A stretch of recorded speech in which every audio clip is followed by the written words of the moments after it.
गुरुर्ब्रह्मा गुरुर्विष्णु गुरुर्देवो महेश्वरः गुरुस्साक्षात् परब्रह्म तस्मै श्री गुरवे नमः। दक्षिणे लक्ष्मणो यस्य वामे तु जनकात्मजा पुरतो मारुतिर्यस्य तं वन्दे रघुनन्दनं। लोकाभिरामं रणरङ्गधीरं राजीवनेत्रं रघुवंशनाथं कारुण्यरूपं करुणाकरन्तं श्रीरामचन्द्रं शरणं प्रपद्ये। मनोजवं मारुततुल्यवेगं जितेन्द्रियं बुद्धिमतां वरिष्ठं वातात्मजं वानरयूथमुख्यं श्रीरामदूतं शरणं प्रपद्ये। शुकासारिखे पूर्णवैराग्यजाचे वसिष्ठापरि ज्ञानयोगेश्वराचे कवि वाल्मीका सारिखामान्य ऐसा नमस्कार माझा सद्गुरु रामदासा।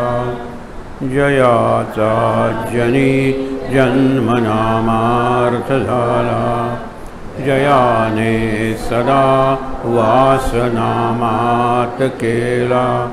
जयाच्या मुखी सर्वदा नाम कीर्ती नमस्कार त्या ब्रह्मचैतन्यमूर्ती। समाधी पाहता समाधान होते तनु कष्टवी त्यासी आनंद देते। मनी भाविता कामना पूर्ण होती नमस्कार त्या ब्रह्मचैतन्यमूर्ती। सद्गुरुनाथ महाराज की जय। जय जय रघुवीर समर्थ। डोळे बंदच ठेवायचे। आपण तीनदा दीर्घ श्वासोच्छ्वास घेणार आहोत।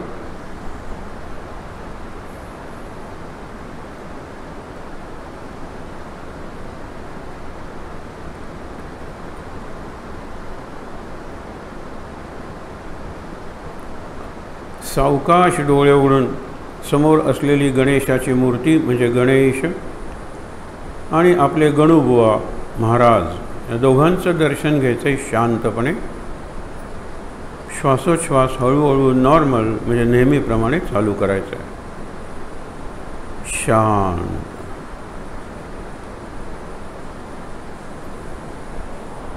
श्रीराम समर्थ श्रीराम।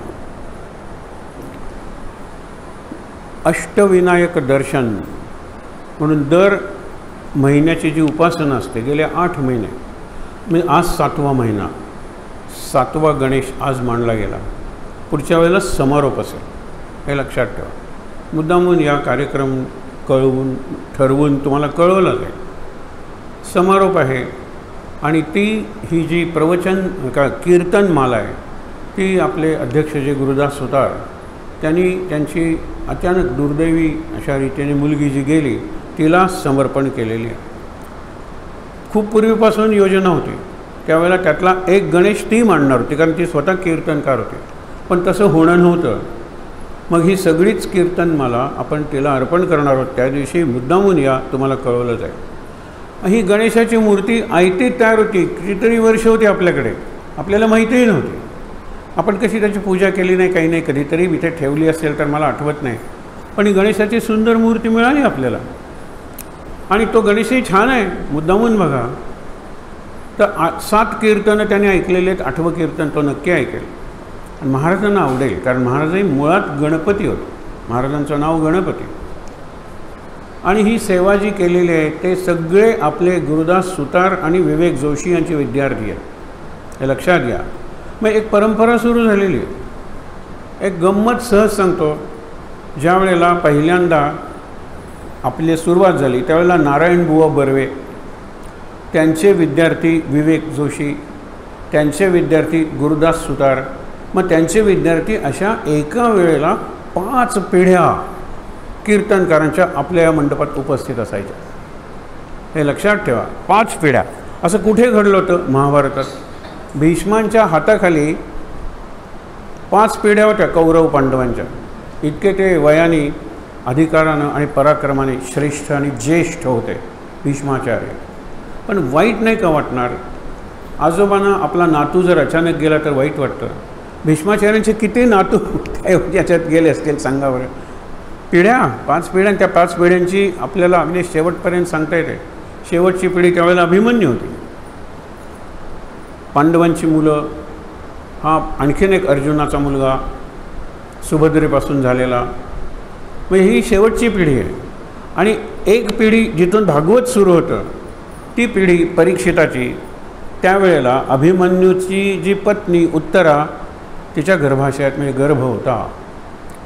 परंपरा झाली, ती उत्तरा प्रार्थना करते ना की अश्वत्थाम्याने ब्रह्मास्त्र सोडले माझ्या गर्भावर, इतकं क्रूर कर्म कुठलंही नाही आहे. जसं इंद्राने वज्र फेकून मारलं बाल हनुमानावर, जन्मलेला आहे. आणि ज्यावेळेला आपण भीमरूपेतला हा श्लोक म्हणतो, हा महत्त्वाचा श्लोक आहे, कारण इथे आपण भीमरूपी आवर्तन करायचे असेल तर इथे म्हणतो आणि पुन्हा पहिल्यापासून सुरू करतो आणि शेवटी काय म्हणतो? फलश्रुती म्हणतो.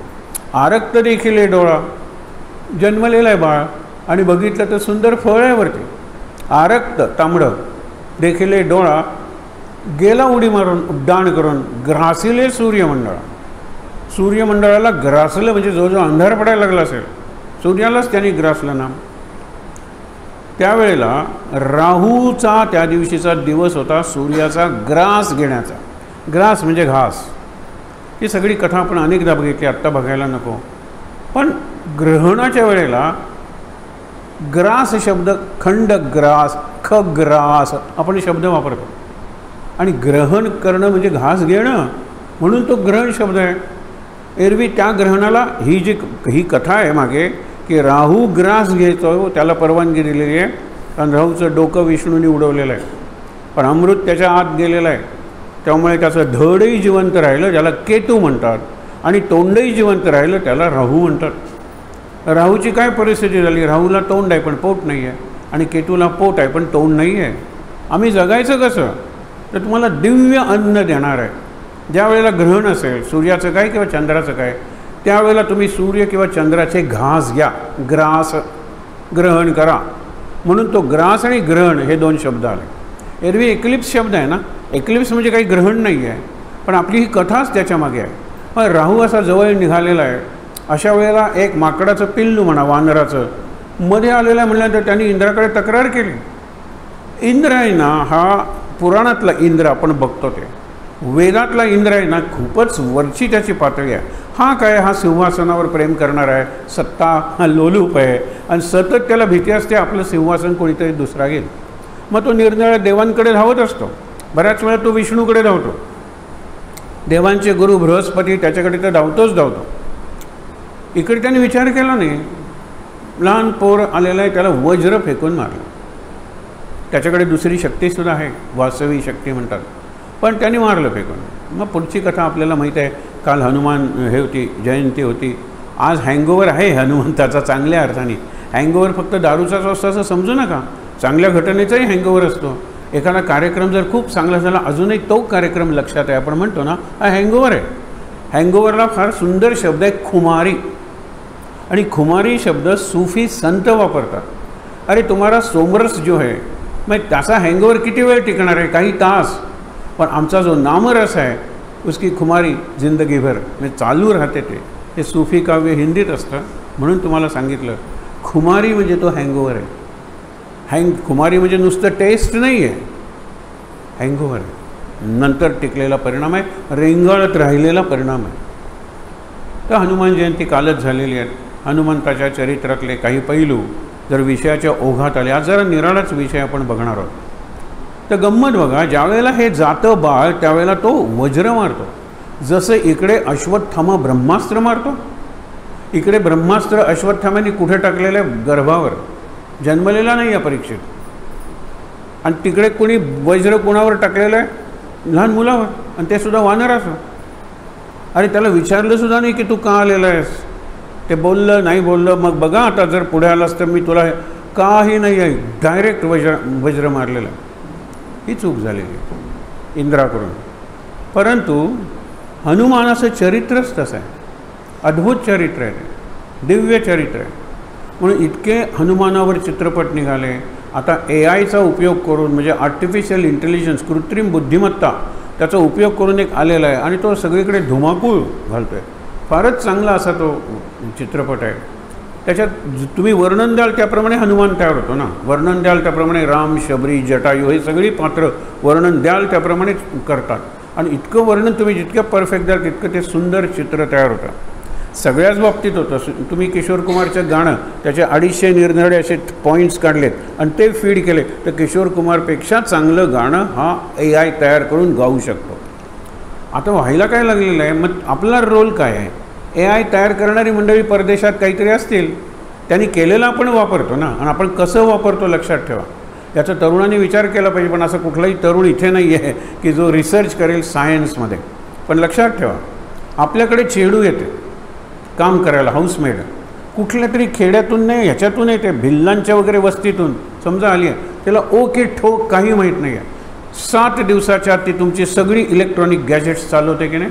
वॉशिंग मशीन चालवते, मिक्सर चालवते. आपली गरज असते, आपण तिला हे बटन दाबायचं, ते बटन दाबायचं. वॉशिंग मशीनला तर प्रोग्राम द्यायचा असतो, सगळं ती करते. तसं आपण करतो आहे आणि म्हणतो. म्हणून मेक इन इंडिया आणि मेड इन इंडिया दोन गोष्टी आहेत. इंडियाच्याऐवजी भारत शब्द वापरा. मेक इन भारत म्हणजे भारतात स्वतंत्र शोध लावून भारतीयांनी केलेलं. आणि मेड इन इंडिया, आता ॲपलचे फोनसुद्धा मेड इन इंडिया व्हायला, मेड इन भारत व्हायला लागलेले. विचार करा तुम्ही. पण दुसऱ्याची प्रॉडक्ट मी तयार करतो, यात काही माझं फार मोठं आहे असं नाही आहे. स्वतंत्र आपण रिसर्च करायला पाहिजे. आणि त्याच्यासाठी प्रेरणा देणारे 3 ग्रंथ म्हणजे एक गीता, दुसरं महाराजांचे प्रवचन आणि तिसरे मनाचे श्लोक. सगळीकडे एक उदाहरण तर आपण नेहमी म्हणतो की जगी सर्वसुखी असा कोण आहे? विचारे मना, तुझी शोधून पाय. शोध कर म्हणजे सर्च कर, रिसर्च कर.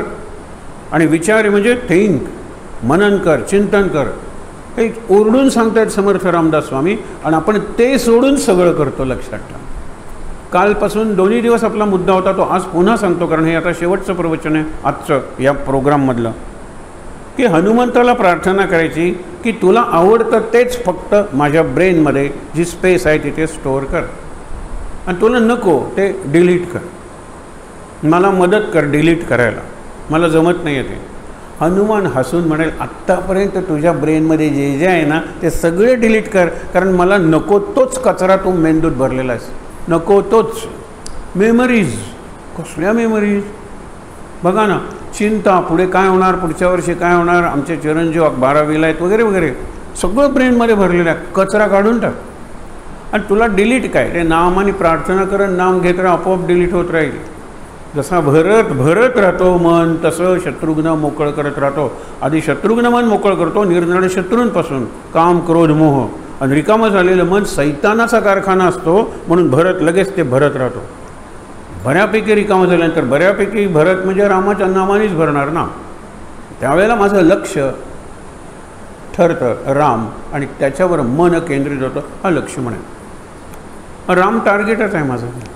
सीतेपासून सुरुवात करतो आणि या सगळ्याचा प्रवासात मदत करतो तो हनुमान.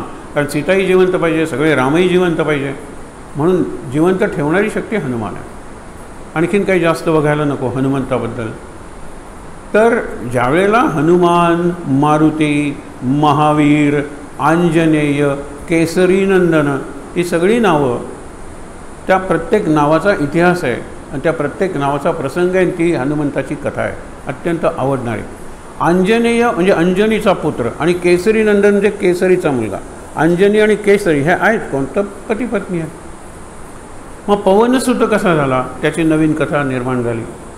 हनुमान हा शंकराचा, शंकरसुवन आपण म्हणतो ना, केसरीनंदन हनुमान चालिसामध्ये शंकराचा अवतार आहे तो. मग शंकराचा अवतार कसा?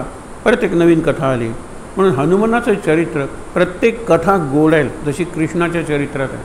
प्रत्येक कथा, प्रत्येक प्रसंग खूप गोड आहे वाचायला लागल्यानंतर. तसं हे हनुमंताचं चरित्र आहे. काल आपण बघितलं होतं की जो चिरंजीव आहे त्याची जयंती काय साजरी करायची, जो जन्मला आहे, जगतोय आणि मरतोय, बापरे, त्याची जयंती साजरी करायची. हा आहेच ना, याची काय आपण आपल्या गमतीप्रमाणे करतो. कुठल्या तरी कथेत त्याचा जन्म चैत्री पौर्णिमेला झाला आहे म्हणून आपण करतो. बुद्धाचा वैशाखी पौर्णिमेला, सत्यवान सावित्री कथानक वटपौर्णिमा ज्येष्ठ आणि गुरुपौर्णिमा आषाढ. श्रावणी पौर्णिमा तर किती, नारळी पौर्णिमा म्हणा, संस्कृत दिवस म्हणा, राखी पौर्णिमा म्हणा, खूप प्रत्येक पौर्णिमेचं महत्त्व आहे. प्रत्येक पौर्णिमेचं. पौर्णिमा म्हणजे पूर्ण अवस्था, पूर्ण स्थिती. ती कशाची पाहिजे? गुरुच्यावर माझी जी श्रद्धा आहे, माझा जो भाव आहे, त्याची पूर्णावस्था ही खरी गुरुपौर्णिमा आहे. मग त्याच्यासाठी आषाढी पौर्णिमेचीच वाट पाहायला गरज नाही.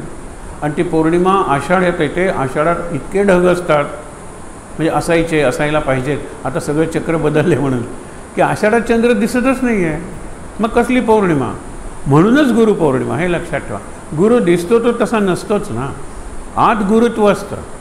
महाराज म्हणतात मी देहात होतो त्यावेळेला मी फक्त देहातच होतो का, आणि आता मी देहात नाही आहे म्हणजे मी देहात नाही आहे का? बघा, विचित्र वाटतील ही वाक्य. पूर्वीच्या प्रवचनातून ही वाक्य काढून टाकली, कारण लोक प्रश्न विचारायला लागले. हे कोण विचारते? महाराज विचारतात की आत्ता मी देहात नाही आहे म्हणजे मी देहात नाही आहे, आणि त्यावेळेला मी देहात होतो म्हणजे मी देहात होतो. या दोन्ही प्रश्नांचं काय उत्तर? प्रश्न अगदी सोपं आहे. त्यावेळेला महाराजांनी देह धारण केला होता फक्त, आता देह नाही पण चैतन्य सगळीकडे, म्हणजे प्रत्येकाच्या देहात आता महाराज आहेत. त्याही वेळेला होते, पण त्यावेळेला गोंदवलेकर महाराज दिसत होते. हे गोंदवलेकर महाराज, आता हे सगळे गोंदवलेकर महाराज आहेत. डिग्रीज डिफरंट आहेत. कोण पुढे पोचलेले आहेत, कोण मागे पोचलेले आहेत, आणि आपल्याला कळत नाही. मुलंसुद्धा गोंदवलेकर महाराजांच्या जास्त जवळ असतील, नाहीतर इथे पोचली नसती इतक्या लहान वयात. या वयात आपल्याला काय करतो? मला फक्त गो कसं लिहायचं आणि अनुस्वार कसा द्यायचा एवढंच माहीत होतं, काही माहीत नव्हतं. ही मुलं ऐकतायत ना, कानावरून जात आहे ना, काही वाया जात नाही. जे कानावर जातं ते मनात शिरतं, थोडं तरी उडतंच. पुढे ते असतं, ते व्यक्त होतं. मग महाराजांना विचारल्याशिवाय निर्णय घ्यायचा नाही. तीच मुलं म्हणतात इथे कधीही येत नाही, कधीही येत नाही. पण मग अमेरिकेला जायचं आहे, इंग्लंडला जायचं आहे, महाराजांना विचारूया. गोंदवल्याला जायला वेळ नसेल तर वांतेला जाऊन विचारूया. आम्ही तर नेहमीच म्हणतो गोंदवल्याला जाते, हेडक्वार्टर्स आहे. अगदीच काही कारण शक्य नसेल ना तर मग वांतेला या. गोंदवल्याहून येताना वांतेला या ना तुम्ही, न तर घरी जा. मुद्दा काय आपला की ज्या वेळेला मुलं ही ह्या वयात ऐकत होती, पुढे त्यांनी येणं बंद केलं, अभ्यास वाढले, इंटरेस्ट बदलले वगैरे सगळं झालं. म्हणून इथे जी पेरणी झालेली आहे, सीड जे बीजारोपण झालेलं आहे ते वाया गेलेलं नाही आहे. आपण म्हणतो सगळीकडे दगड आहे असं तू का म्हणतोस? मी बी पेरतोय ना. सगळीकडे माती आहे असं तू का म्हणतोस? हे दोन्ही प्रश्न आहेत ना. मला माहीत आहे सगळीकडे दगड नाही, मी बी पेरत निघालेलो आहे. काही बी दगडावर पडेल, पण दगडावर पडलेलं बी वारा आला तर उडून मातीत जाऊन रुजू शकतं, वाया जाणार नाही. एरियल सीडिंग नावाचा एक प्रकार आहे. हा संपूर्ण डोंगर आपल्याला झाडं लावायचे. तुम्ही काय खड्डे खणून लावणार आहात का? नाही. खूप 1-2 टन सीड्स घ्यायची हेलिकॉप्टरमध्ये आणि सगळ्या डोंगराला प्रदक्षिणा घालायच्या. सीड्स टाकत जायचं. पावसाळ्यात जी रुजतील. मला खर्च आला तो याचा इंधन, पण बाकी काही खर्च. खड्डे खणायचे असतील 1000 झाडांचे तर किती खर्च आला असता. हे एरियल सीडिंग आहे. आणि त्याच्यात 20% रुजणारे, 80% वाया जाणारे गृहीत धरलेलं आहे. मग हे सगळं आम्ही जे सांगतो, किती जणांचा फायदा होतो, काय होतो? मडगावला एक आजोबा मागेच लागले, तुम्ही प्रवचन करता त्याचा फायदा काय?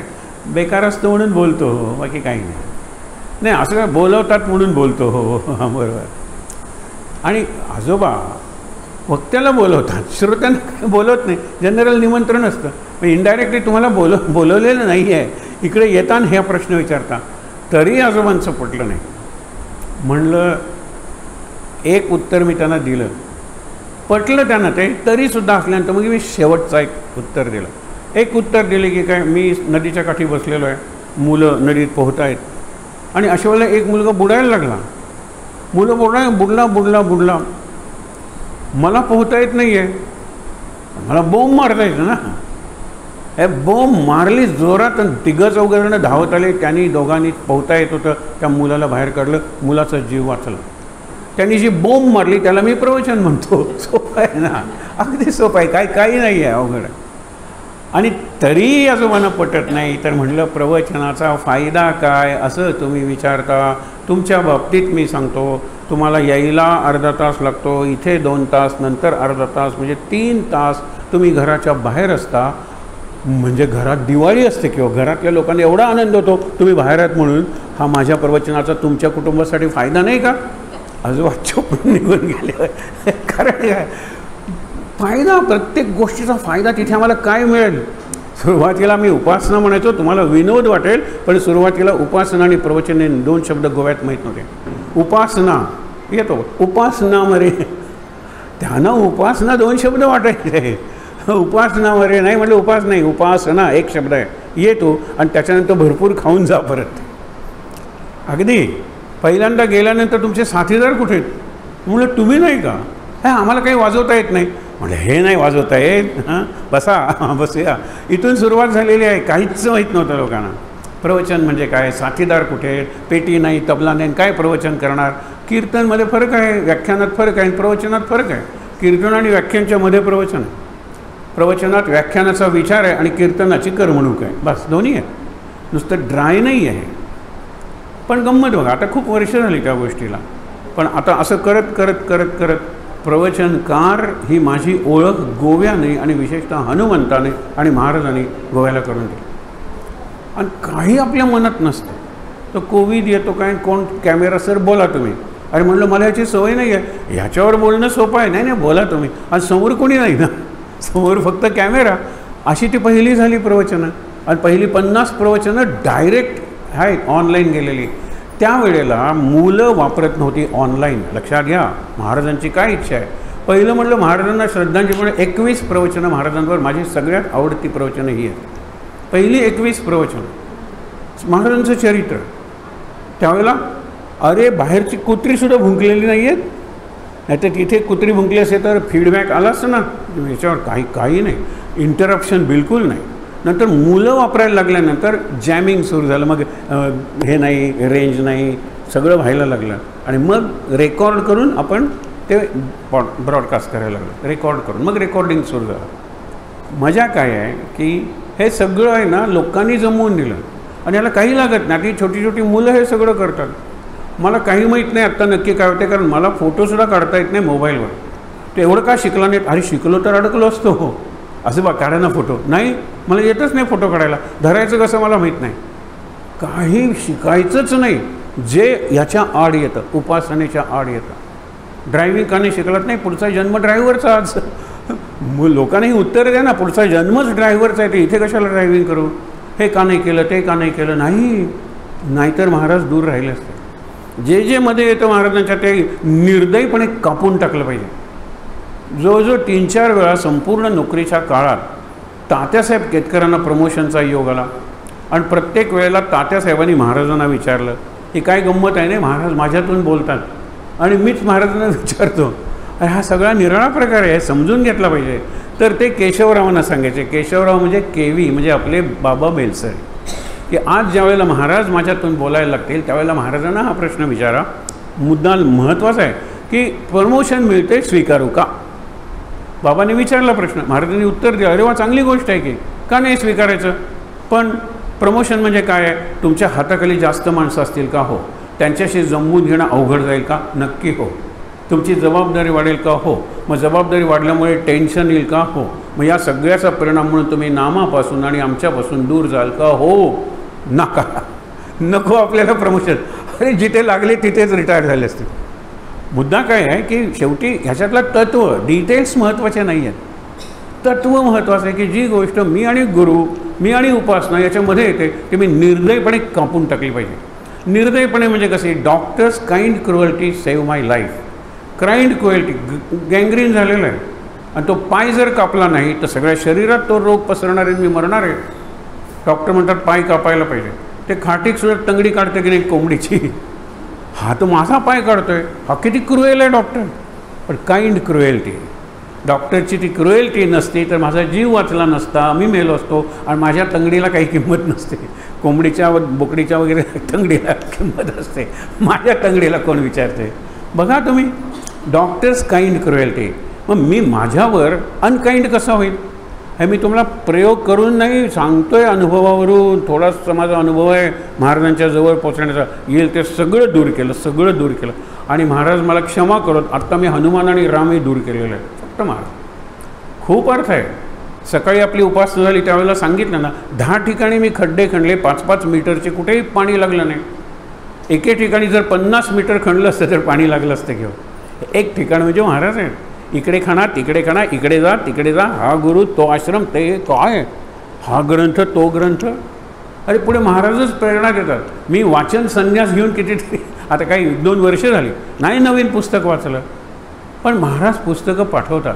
ज्यातलं आत्ता वाचणार आहे ते पुस्तक असं 2 मेला म्हणजे आपली जी मूर्तीचा प्रतिष्ठापना दिवस आहे त्यावेळेला करायचं होतं प्रकाशित, पण जी यंत्रणा आमची प्रकाशन करण्याची तिथली काही मंडळी आजारी पडली, डोळ्यांचाच प्रॉब्लेम निर्माण झाला, म्हणून ते राहिलं आहे. आपण गुरुपौर्णिमेला करू, जुलैमध्ये करू, मेमध्ये करायचं ते. एक फोन येतो, हे मला महाराजांचं ह्या केंद्राचं वैभव वाटतं. वैभव इथे असलेली कुठली गोष्ट मी बोलतो आहे, तो माईकसुद्धा आपण विकत घेतलेला नाही, हे टेबल खुर्ची काही विकत घेतलेलं नाही, हे स्टेजवरचं कार्पेट नाही विकत घेतलं, तर लोकांनी दिलेलं, तर लोकांनी नावंसुद्धा सांगितले नाही. मग त्या लोकांना कृतज्ञतेचं पत्र लिहायचं असेल तर त्यांचं नाव माहीत नाही, नंबर माहीत नाही. कालची एक व्यक्ती येऊन गेली कितीतरी, आणि आम्ही म्हटलं अरे तुला नाही, नाही मी विचारलं नाही ना, आणि तुला माहीत नाही. अरे एवढा मोठा अडसर देऊन गेला आहे, आणि नंतर बघितलं तर 4 नारळांनी ते सगळी टोपली भरलेली होती, एवढे मोठे नारळ. त्याला जर आपण प्रसाद पाठवायचा आहे किंवा पुढचं निमंत्रण पाठवायचं आहे, नाव कोणालाही माहीत नाही. तिथे जे हनुमानजी आलेले आहेत नवीन, आता इकडे ठेवलेले आहेत, ते समोरच्या ह्याच्यावर कुणी ठेवले माहीत नाही, ठेवून गेलेलं आहे. आणि त्याची खरंच जड, प्रचंड जड आहे. आम्ही म्हणतो ना की डेन्सिटी असते प्रत्येक वस्तूला, आपण सहज उचलायला जो ते हनुमान उचलला जात नाही. कितीतरी गोष्ट सांगू, समोर एक सुंदर राम वगैरे पंचायतन दिसतं, आपलं काही नाही, ती मूर्ती आपली काही नाही, त्याच्या मागचा ह्याचा फोटो काही नाही, एक पैसा आपण दिलेला नाही, मागचा फोटो नाही, तो फोटोही नाही. मला व्यक्तींची नावं माहीत आहेत, पण व्यक्तींनी नावं सांगायची नाहीत म्हणून सांगितलं, मी कोणालाही सांगितलेली नाही. ती रामाची मूर्ती कशी आली माहीत नाही, तो हनुमान मोठा कसा आला माहीत नाही. बघा तुम्ही, हे रामदासन हे खरं काही केलेलं नाही आम्ही, आणि तरी हे सगळं घडतं आहे. ही शक्ती आहे महाराजांची, कुठलीही व्यक्ती महत्त्वाची नाही. हे प्रत्येक व्यक्तीने स्वतःला सांगितलं पाहिजे, मी या केंद्रात जशी कृष्णाची करंगडी होती आणि सगळ्या गोपाळांच्या काठ्या होत्या, आपण एक काठी आहोत. शक्ती कृष्णाची आणि ती व्यक्त झाली म्हणून व्यक्ती मी, माझी काठी आहे. कुणाची लहान असेल, कुणाची मोठी असेल, करंगडी कृष्णाची आहे, ती शक्ती कृष्णाची आहे. त्या ह्याच्यात आपण बघितलं होतं ना मागे, मोठी काठी आहे माझे म्हटलेलं एक मोठा गोपाळ, तो बाकीच्यानं म्हणतो माझ्यामुळे पर्वत हे झालेलं आहे. असे दोघांच्या म्हणल्यानंतर कृष्णाने थोडी करंगडी खाली घातल्या, हे पडतोय खाली. मग कृष्ण म्हणाला तुझी काठी काही नाही आहे, ही माझी करंगडी आहे. म्हणून डाव्या हाताची करंगडी केलेली आहे, की काहीच किंमत नाही ना तुम्हाला. उजव्या हाताच्या करंगडीत जरा जास्त शक्ती असते, डाव्या हाताच्या काहीच नाही आहे, ती लावलेली आहे कृष्णाने. मग कृष्णाची करंगडी महत्त्वाची आहे. कृष्णाची करंगडी दिसते, पण आपली इथे जी शक्ती काम करते दिसत नाही, पण आपल्याला अनुभवता येते, खरंच अनुभवता येते. हे सगळं आपण केलं आहे बिलकुल नाही, करून घेतलं. तुम्ही वा पुढे, मी आहे ना मागे. आणखीन एक गमतीदार सांगतो, हनुमानाचंच उदाहरण म्हणून सांगतो की एक व्यक्ती आली, आम्ही कुणीच नव्हतो, कुणाला विचारलं काही नाही. मी वरती स्प्रिंकलर लावतो, स्प्रिंकलरचं पाणी तापलं, ते पत्र्यावरून आल्यानंतर त्याची वाफ होऊन जाईल. पत्रे जर थंड झाले तर त्याचा वारा थंड येईल, नाही तर पंख्याचा वाराही गरम असतो, तुम्हाला माहीत आहे. आणि पत्रे काय तापायचे, त्यांनी लावले 5-6 असे स्प्रिंकलर्स लावले. फार छान, जरा आम्ही जरा बरं वाटते नाही. काही ठिकाणी पत्रा कमी तापलेला असेल तर ते पाणी पडायला लागलं, बादल्या वगैरे बॅरल भरायला लागले, इतकं ते व्यवस्थित. पहिले 3-4 दिवस मजेत गेले, आम्हाला बरं वाटलं. नंतर माकडांच्या मनात आले, हे काय नवीन प्रकार आहे, बापरे. पहिल्यांदा माकडांनी शॉवर बाथ घेतली हो, इकडून फिरतायत तिकडून फिरतायत आणि वरून छान बघत होते. आणि नंतर त्यांच्यात एक कुठला तरी इंजिनियर असेलच की हो, नळ निळ काढून टाकलं, होत्याचं नव्हतं करून टाकलं. काही दिवसात एकही आता स्प्रिंकलरची खूण नाही तिथे. कोणी आणलेत मला माहीत नाही, म्हणजे खरंच माहीत नाही बाबा.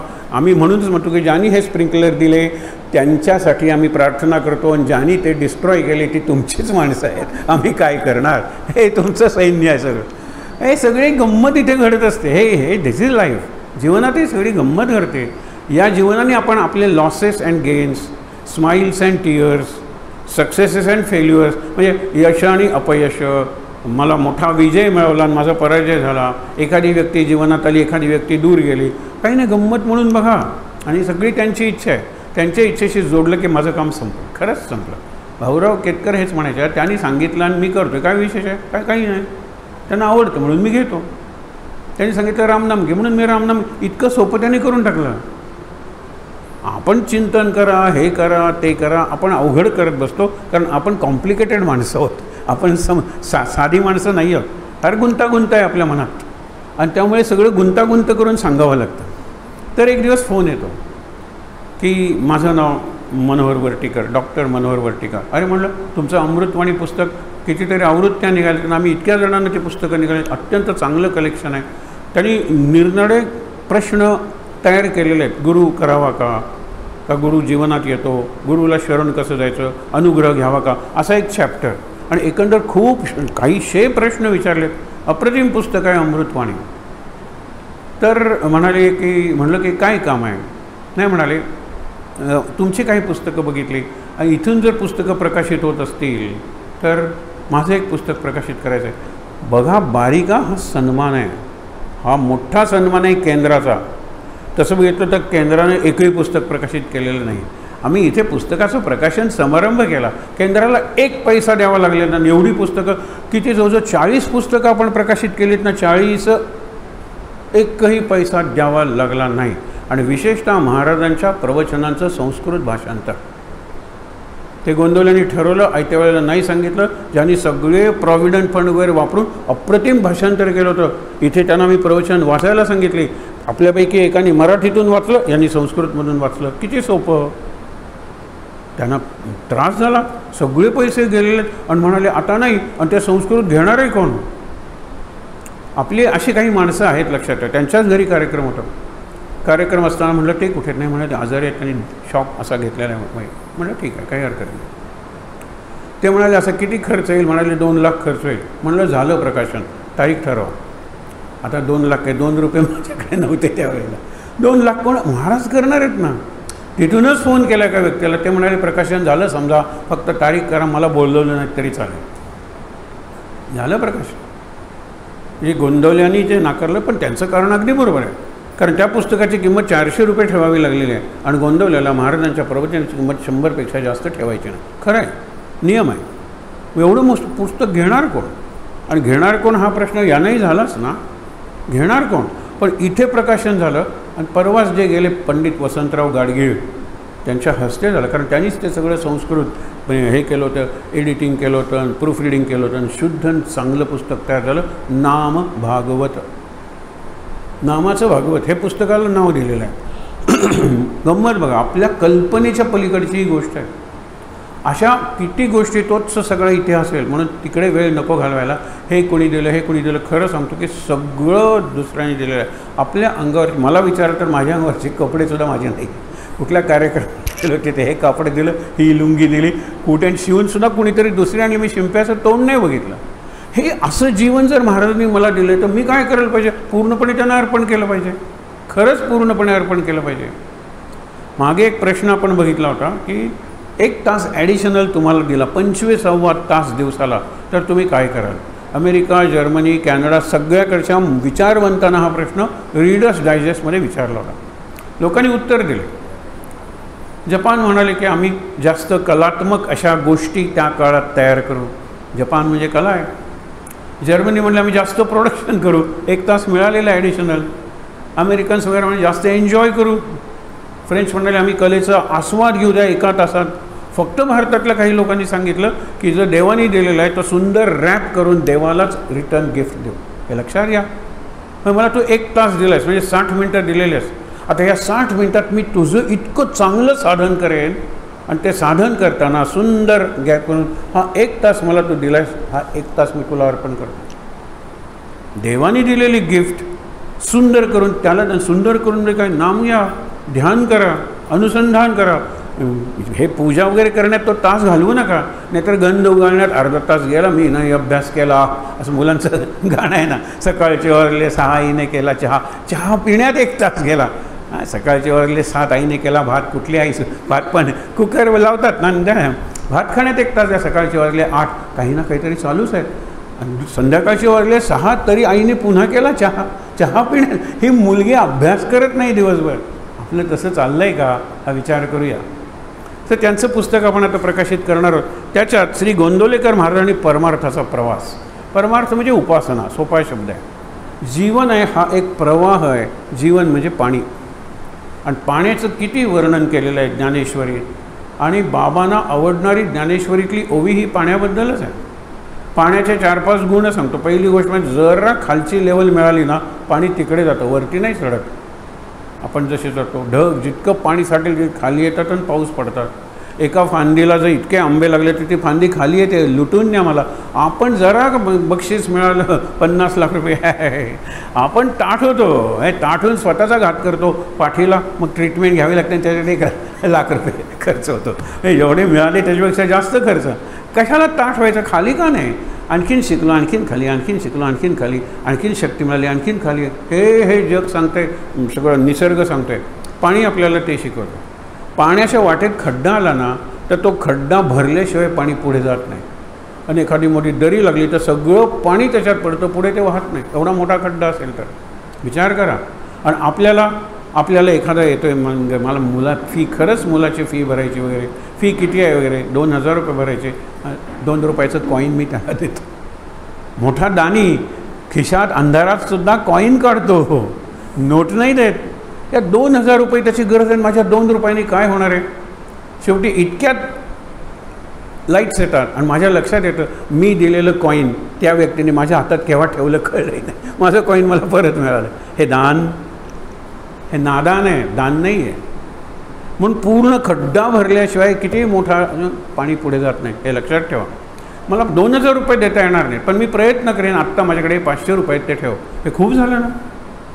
मी ह्याच्यातून काहीतरी हॉटेलला जाणार होतो ना, पुढच्या आठवड्यात जाऊ, पुढच्या महिन्यात जाऊ. हे बघावं तुम्ही, असा विचार केला पाहिजे थोडं तरी. पाण्याचा 3रा गुण म्हणजे पाणी इतकी सॉफ्ट गोष्ट नाही.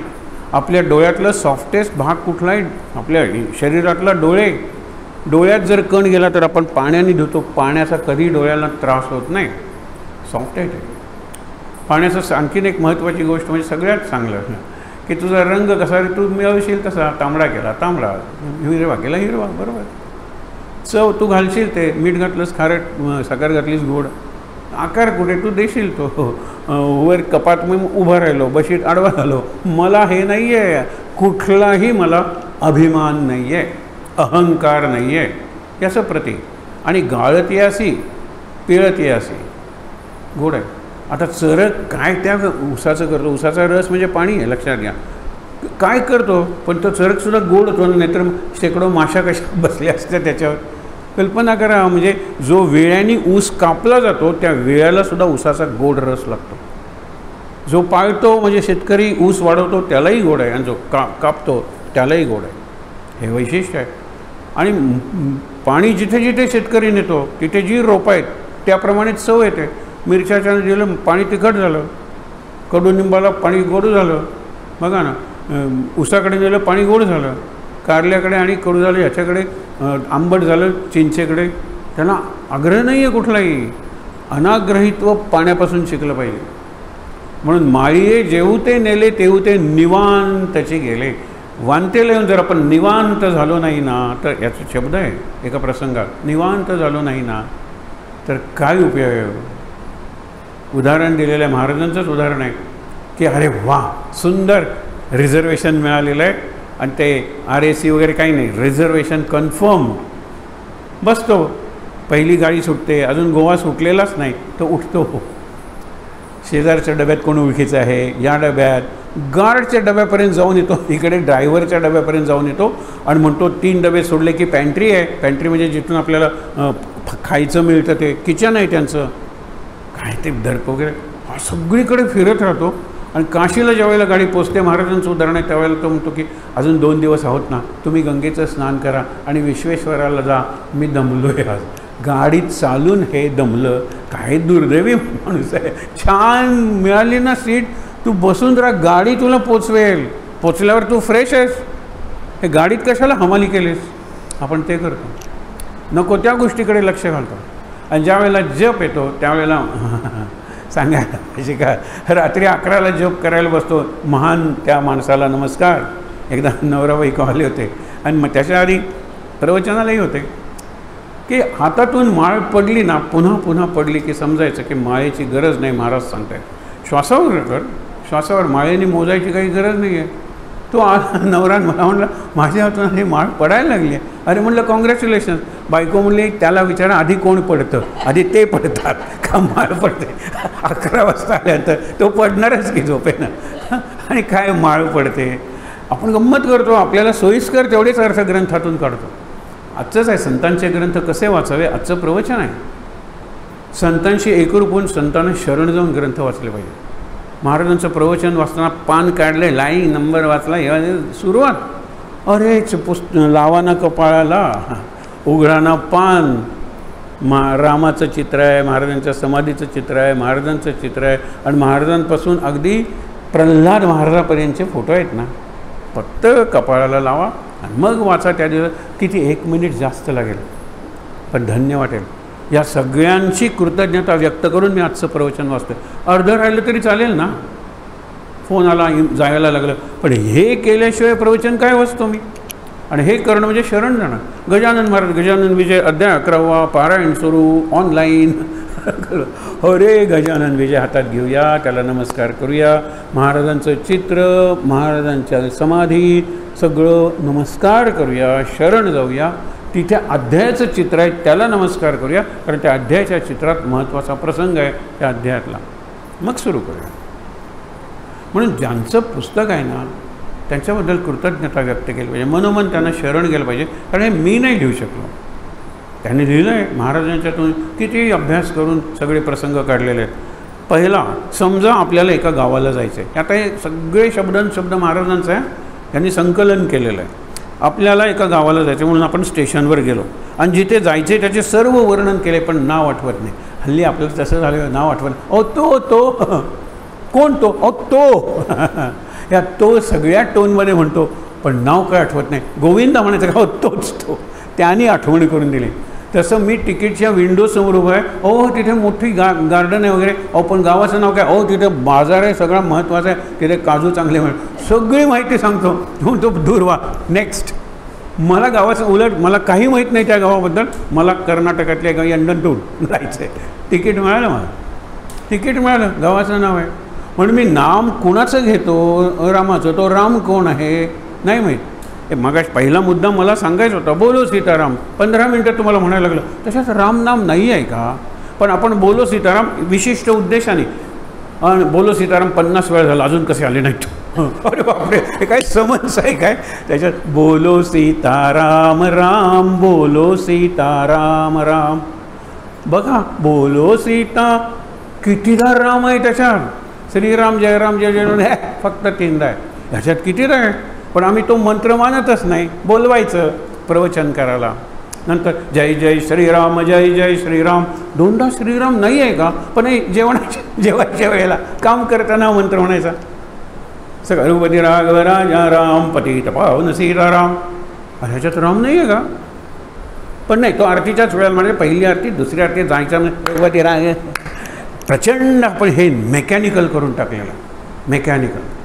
हे सगळ्याचे अर्थ लक्षात घेऊया आणि भाव निर्माण करूया. हे सगळं भावार्थ झालं पाहिजे. भावार्थ दीपिका म्हणजे ज्ञानेश्वरी, त्यांनी केलेलं वर्णन आहे. गीतेत भाव अर्थ गीतेचा, गीतेत भाव कुठे तेवढा जेवढा ज्ञानेश्वरीचा आहे. कळकळ आहे. तिकडे त्याला अर्जुनाला उभं करायचं आहे आणि युद्ध जिंकून जायचं आहे. आणि मानव जातीसाठी उपदेश गीतेत खूपच आहे. पण तो ज्ञानदेवांच्या समोर बसलेत लोक, आणि ते लोक खेड्यातले, नेवासे नावाचं खेडं, आणि त्यांना आणखीन सोपं, तुम्हाला ते कळत नाही ना, मग हे बघा, मग ते कळत नाही ना, हे बघा, ते कळत नाही ना, अशी निरनिराळी उदाहरणं दिलेली आहेत. बघा ती उदाहरणं. हां, मग कोणाला हे उदाहरण करतं, कोणाला ते उदाहरण करतं. माऊली आहे. 700 श्लोकांचे 9000 श्लोक. ती माऊली पुन्हा जन्मली.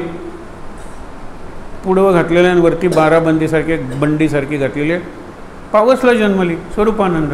अलीकडच्या मराठीत तीच ज्ञानेश्वरी सांगितली. 9000 ओव्यांच्या 16,000 ओव्या झाल्या. सोपं नको करून सांगायला. त्यावेळची ज्ञानेश्वरी ते शब्द आपल्याला कळायला नको. जैसा करैयाचा गुडगू. काय करई म्हणजे उंट. हां, म्हणजे त्याला काय हे सांगताना 1-2 ओव्या सांगाव्या लागतात ना.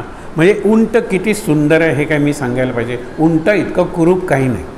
आणि त्याचा गुडघा सगळ्यात कुरूप भाग. आपल्या गुडघ्याबद्दल बोलायला नको, पण गंमत बघा की उंटाचा गुडघा एवढा कुरूप. ज्ञानेश्वरांनी उदाहरण दिलेलं आहे. कुरूपातलं कुरूप, अस्सल कुरूप.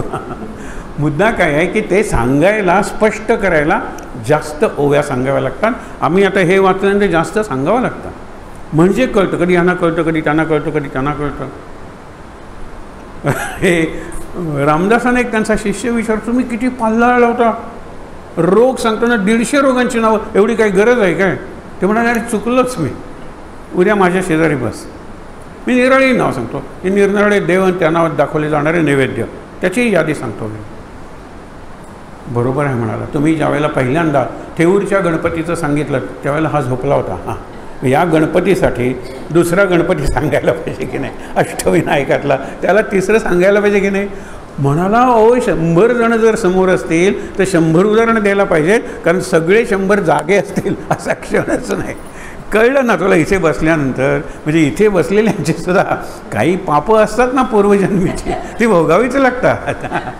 त्यामुळे काय ही सगळी गंमत आहे. गंमत म्हणूनच ती स्वीकारायची. नाव सांगते त्या गावातली काही माहिती नाही, पण नाव ठाऊक आहे तर खूप आहे. तसं नाम मला माहिती आहे ते त्याच रामाचं नाव आहे. कुठल्या नावाचं. महाराजांनी सांगितलं रामाचं. कुठलं आहे महाराजांनी जाऊन विचारा. महाराजांनी 2 राम मंदिरं बांधली आणि तीच दक्षिणे लक्ष्मण असते वामे तू जनकात्मजा पुरं तो मारुती असतं तोच राम आहे. वाच नाही तर मग त्या रामाची मंदिरं का बांधली असती. कारण परशुराम आहे, आपला श्रीराम आहे आणि बलराम आहे. 3 राम आहेत. मग श्रीराम जयराम जय जयराममध्ये 3 राम आहेत. त्यांचा जय जयकार आहे. मग 3 राम आहेत का. नाही, 3 राम विष्णूचेच अवतार आहेत. आमचा श्रीराम आहे कारण महाराजांनी आम्हाला धनुष्यधारी डाव्या बाजूला सीता आहे, उजव्या बाजूला लक्ष्मण आहे, समोर हनुमान आहे. म्हणून गुरुचा श्लोक म्हटल्यानंतर आपण तो श्लोक म्हणतो रामरक्षेतला. दक्षिणे लक्ष्मण यस्य वामे तू जनकात्मजा पुरतो मारुतीर्यस्य तम वंदे रघुनंदनम. लक्षात घ्या. म्हणजे एक गोष्ट स्पष्ट होते. हां, आपल्या गावी आता दुसरं उदाहरण. आपल्या गावी जाण्यासाठी आगगाडी जसे साधन आहे. बरी AC रूम मिळाले, बाहेर काय गरमी आहे, बसून राहूया. कुठे पोचाल तुम्ही. शेवटच्या स्टेशनला पोचाल. ते पुढे उदाहरण दिलेलं आहे. उतरलं पाहिजे ना आपण. तसा प्रपंच हे महाराजांच्याकडे जायचं साधन म्हणून वापरा. आगगाडी साधन आहे. अरे आपली गाडी साधन आहे, आपलं घर साधन आहे, आपली बायको आणि नवरा साधन आहेत, मुलं साधन आहेत, आणि मुख्य म्हणजे माझा देह हे साधन आहे परमार्थाकडे जायचं. ही साधनं ह्याच्यावर एवढं प्रेम करतो की साधना त्याच्याकडे दुर्लक्ष आहे. साधनांवर किती प्रेम करतो आपण. काय गाडीला सांभाळतो काय. आणि गाडीत बसायला पाहिजे होतं. गेले वडील. गाडी घ्यायच्या आधी गेले का. नाही, गाडी घेऊन 5 वर्ष झाली होती, पण आम्ही वृद्धाश्रमातून त्यांना गाडीतून बसवायला आणलंच नाही. रोज रडायचं कशाला. ह्या गाडीत बाबा बसले नाहीत. अरे 5 वर्ष बाबा जिवंत होते. वृद्धाश्रमाकडे गाडी, बाबा या जरा राऊंड मारून येऊया, तुमच्याबरोबर आणखीन 2 मित्र का. असं आपलं स्पिरिटच नाही. मग रडता कशाला तुम्ही. वडिलांच्या नावे जिवंत होते तेव्हा काही केलं नाही. आपलं हे होतं, वेळ निघून जाते. नंतर फक्त अश्रू, आणि त्या अश्रूंना मगरीचे अश्रू म्हणतात. Crocodile tears. क्रोकोडाईल टिअर्स का म्हणतात. ती पाण्यात असते. रडली तरी कळतच नाही लोकांना रडते, कारण ते सगळंच पाणी आहे आणि ती खोटंच रडते. माकडाला ती म्हणते ना, अरे काय रे, मला खरंच तुझ्याबद्दल वाईट वाटतंय. आत्ता किती आनंदात झाडावर उड्या मारत होतास, आता माझ्या पाठीवर बसलेला आहेस. तुला मी माझ्या घरी घेऊन जाणार आहे की नाही दाखवायला. माझी सासू कशी दिसते, माझा सासरा किती चांगला आहे हे दाखवायला निघालेला आहे. पण खरं सांगते, त्या घरातून तू परत येणार नाहीस. मी तुला खाऊन टाकणार आहे. हे लक्षात ठेवा. हे मगरीचे अश्रू आहेत. रडते. अरे रे, आता अर्ध्या तासात तू नसणार या जगात, काय करू. तीच खाणार आहे आणि रडते. हे माकडसुद्धा हनुमंताचं आहे ना. ते म्हणतो, अरे मी सगळ्यात महत्त्वाचा भाग कलेजा ना, काळीज. मग ते तर मी झाडावर ठेवून आलो आहे. झाडावर ठेवलंच माहीत नाही तर तुला परत पण ते माकड झाडावर चढतं, जा आपल्या सासरी. मला सासू सासऱ्यांची गंमत सांगतेस? ही गंमत आहे. क्रोकोडाईल टीयर्स, खोटे अश्रू, तेही येत नाही. 3 अश्रू डाळ तुला लगेच देव दाखवतो. आणि तो रामकृष्णांसमोर बसून किती प्रयत्न करतो, अशी मान वळवतो, तशी मान वळवतो, डोळे असे करतो, असे करतो. 3 अश्रू काही येत नाहीत. तुला देव पाहावा म्हणून 3 अश्रू जर प्रामाणिकपणे डोळ्यातून काढता येत नाहीत. बायको 4 दिवस माहेरी गेली तर बादली बादली रडतोस. बादली बरोबर खरं हे ग. आता तर मोबाईल झालेला आहे. सांगितलं ना, दूध तिथे ठेवलेलं आहे, 4 पिशव्या आणून ठेवलेल्या आहेत, येणार नाही आठवडाभर वगैरे. अगं पण पिशवी कुठली, त्याच्यात दह्याच्या सुद्धा पिशव्या आहेत, वाचता येत नाही का वरती कर्स लिहिले. हो काय, ती बायको सहन होत नाही. ती गेलेली 4 दिवस माहेरी. बघा, बादली बादली रडतो. आणि देव पाहिजे म्हणून 3 अश्रू काढता येत नाही. तुझा देव तुझ्या बायकोपेक्षा चीप आहे का रे, स्वस्त आहे? त्यांनी प्रश्न विचारला आहे. बघा, आपल्या प्रायोरिटीजच चुकलेले आहेत. नको त्या गोष्टीला खूप महत्त्व दिलेलं आहे आणि ज्या गोष्टींना महत्त्व द्यायला पाहिजे त्यांना बिलकुल महत्त्व दिलेलं नाही आहे. We maintain the car but we do not maintain our parents. नाही, घरात असले तरी मागच्या खोलीत टाकतो, कारण त्यांचं सतत नाक गळत असतं आणि आई सतत खोकत असते. माझ्याकडे महत्त्वाची माणसं येतात म्हणून मागच्या खोलीत. आणि काही पाहिजे असेल तर बाहेर येऊ नका, घंटा वाजवा. मग तो मुलगा म्हणतो, अगं मी एक चांगली घंटा बघितली, या बड्डेला मी ती घंटा आणणार आहे, माझ्या पॉकेट मनीतून आणणार आहे. कौतुक वाटतं, पॉकेट मनीतून हा काहीतरी आणतो आहे.